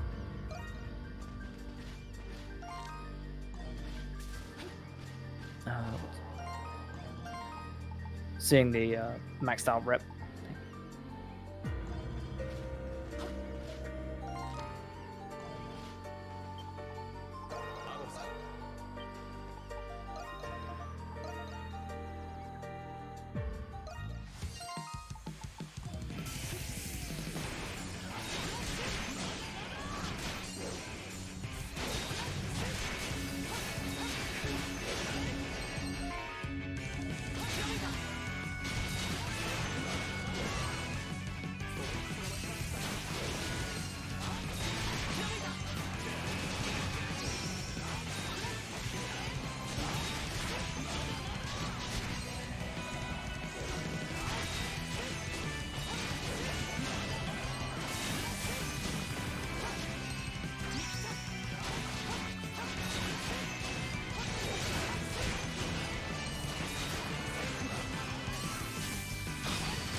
this fight can actually be a huge issue on higher difficulties.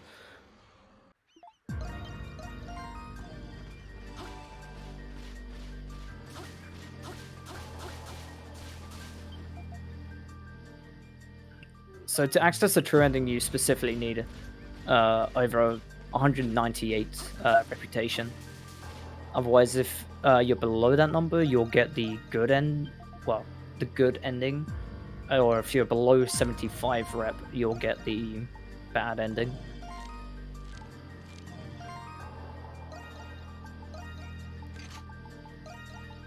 Wait, is he?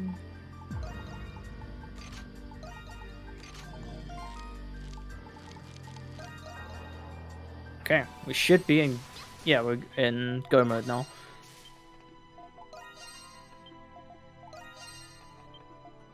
Oh.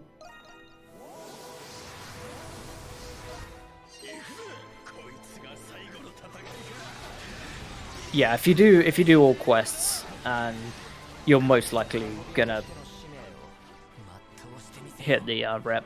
There is a lot of extra rep in the game.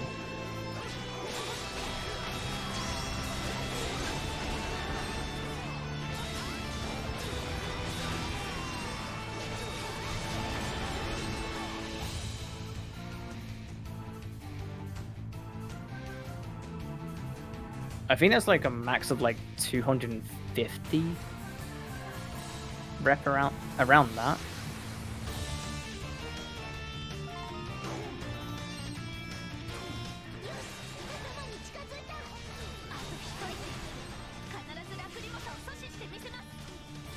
So it's actually probably a lot more now, I think about it.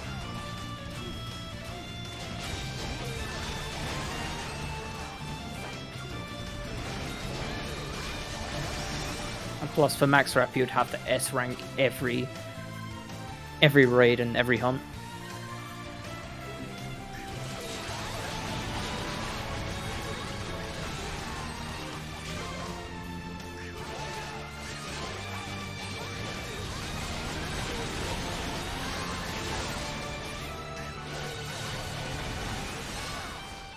Since we're quite over leveled and over geared for this fight, it's just going down very fast.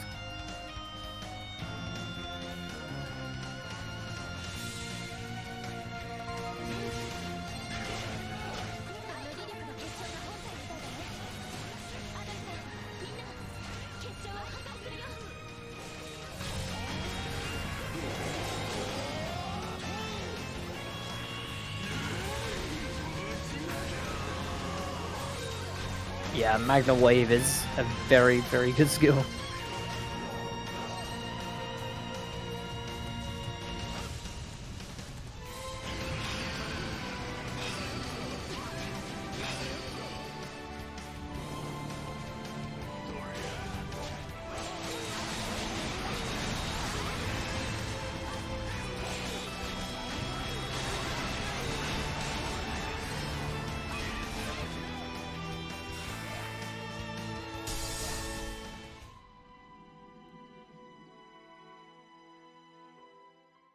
Okay, so it's not over yet.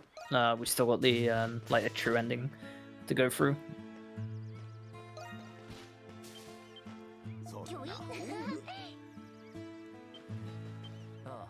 Yeah.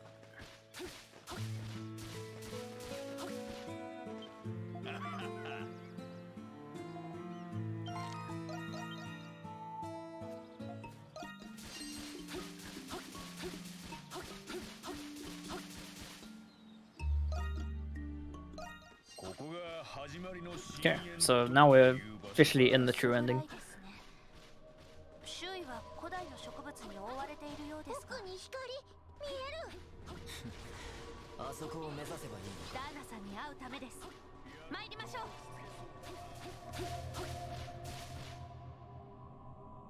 Okay, so we got our second to last boss here.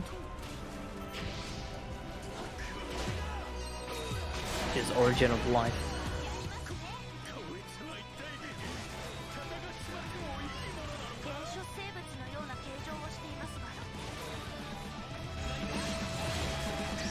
I've not had this boss glitch.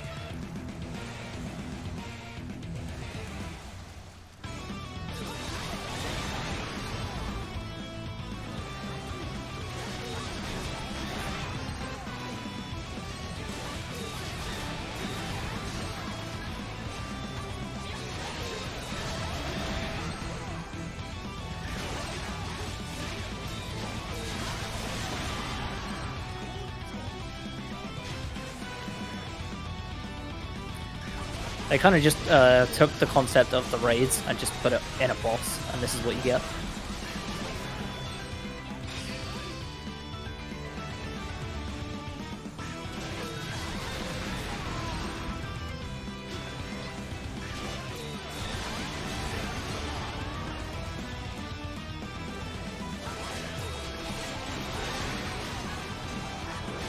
Oh.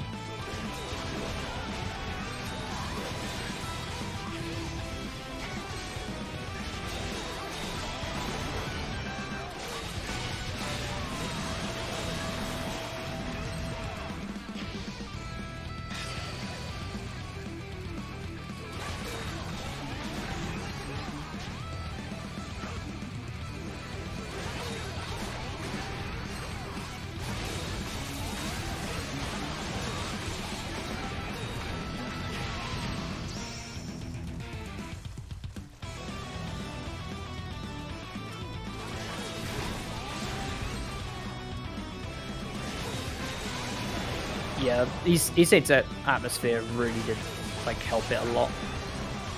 Like the general concept of Esaid's like story and world is, I'd say, generally more appealing. For me at least. Time for the best song in the game.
Final boss done.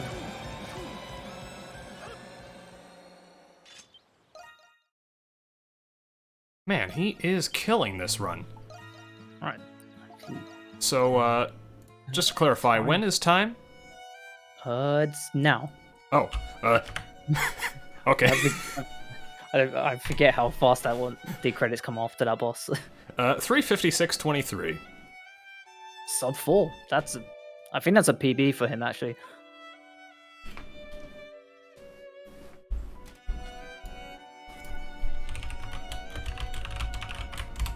Well, I need to get ready for my run sooner than expected.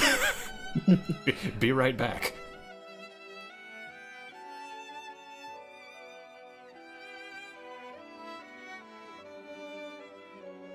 Very big congrats to Exceik-san.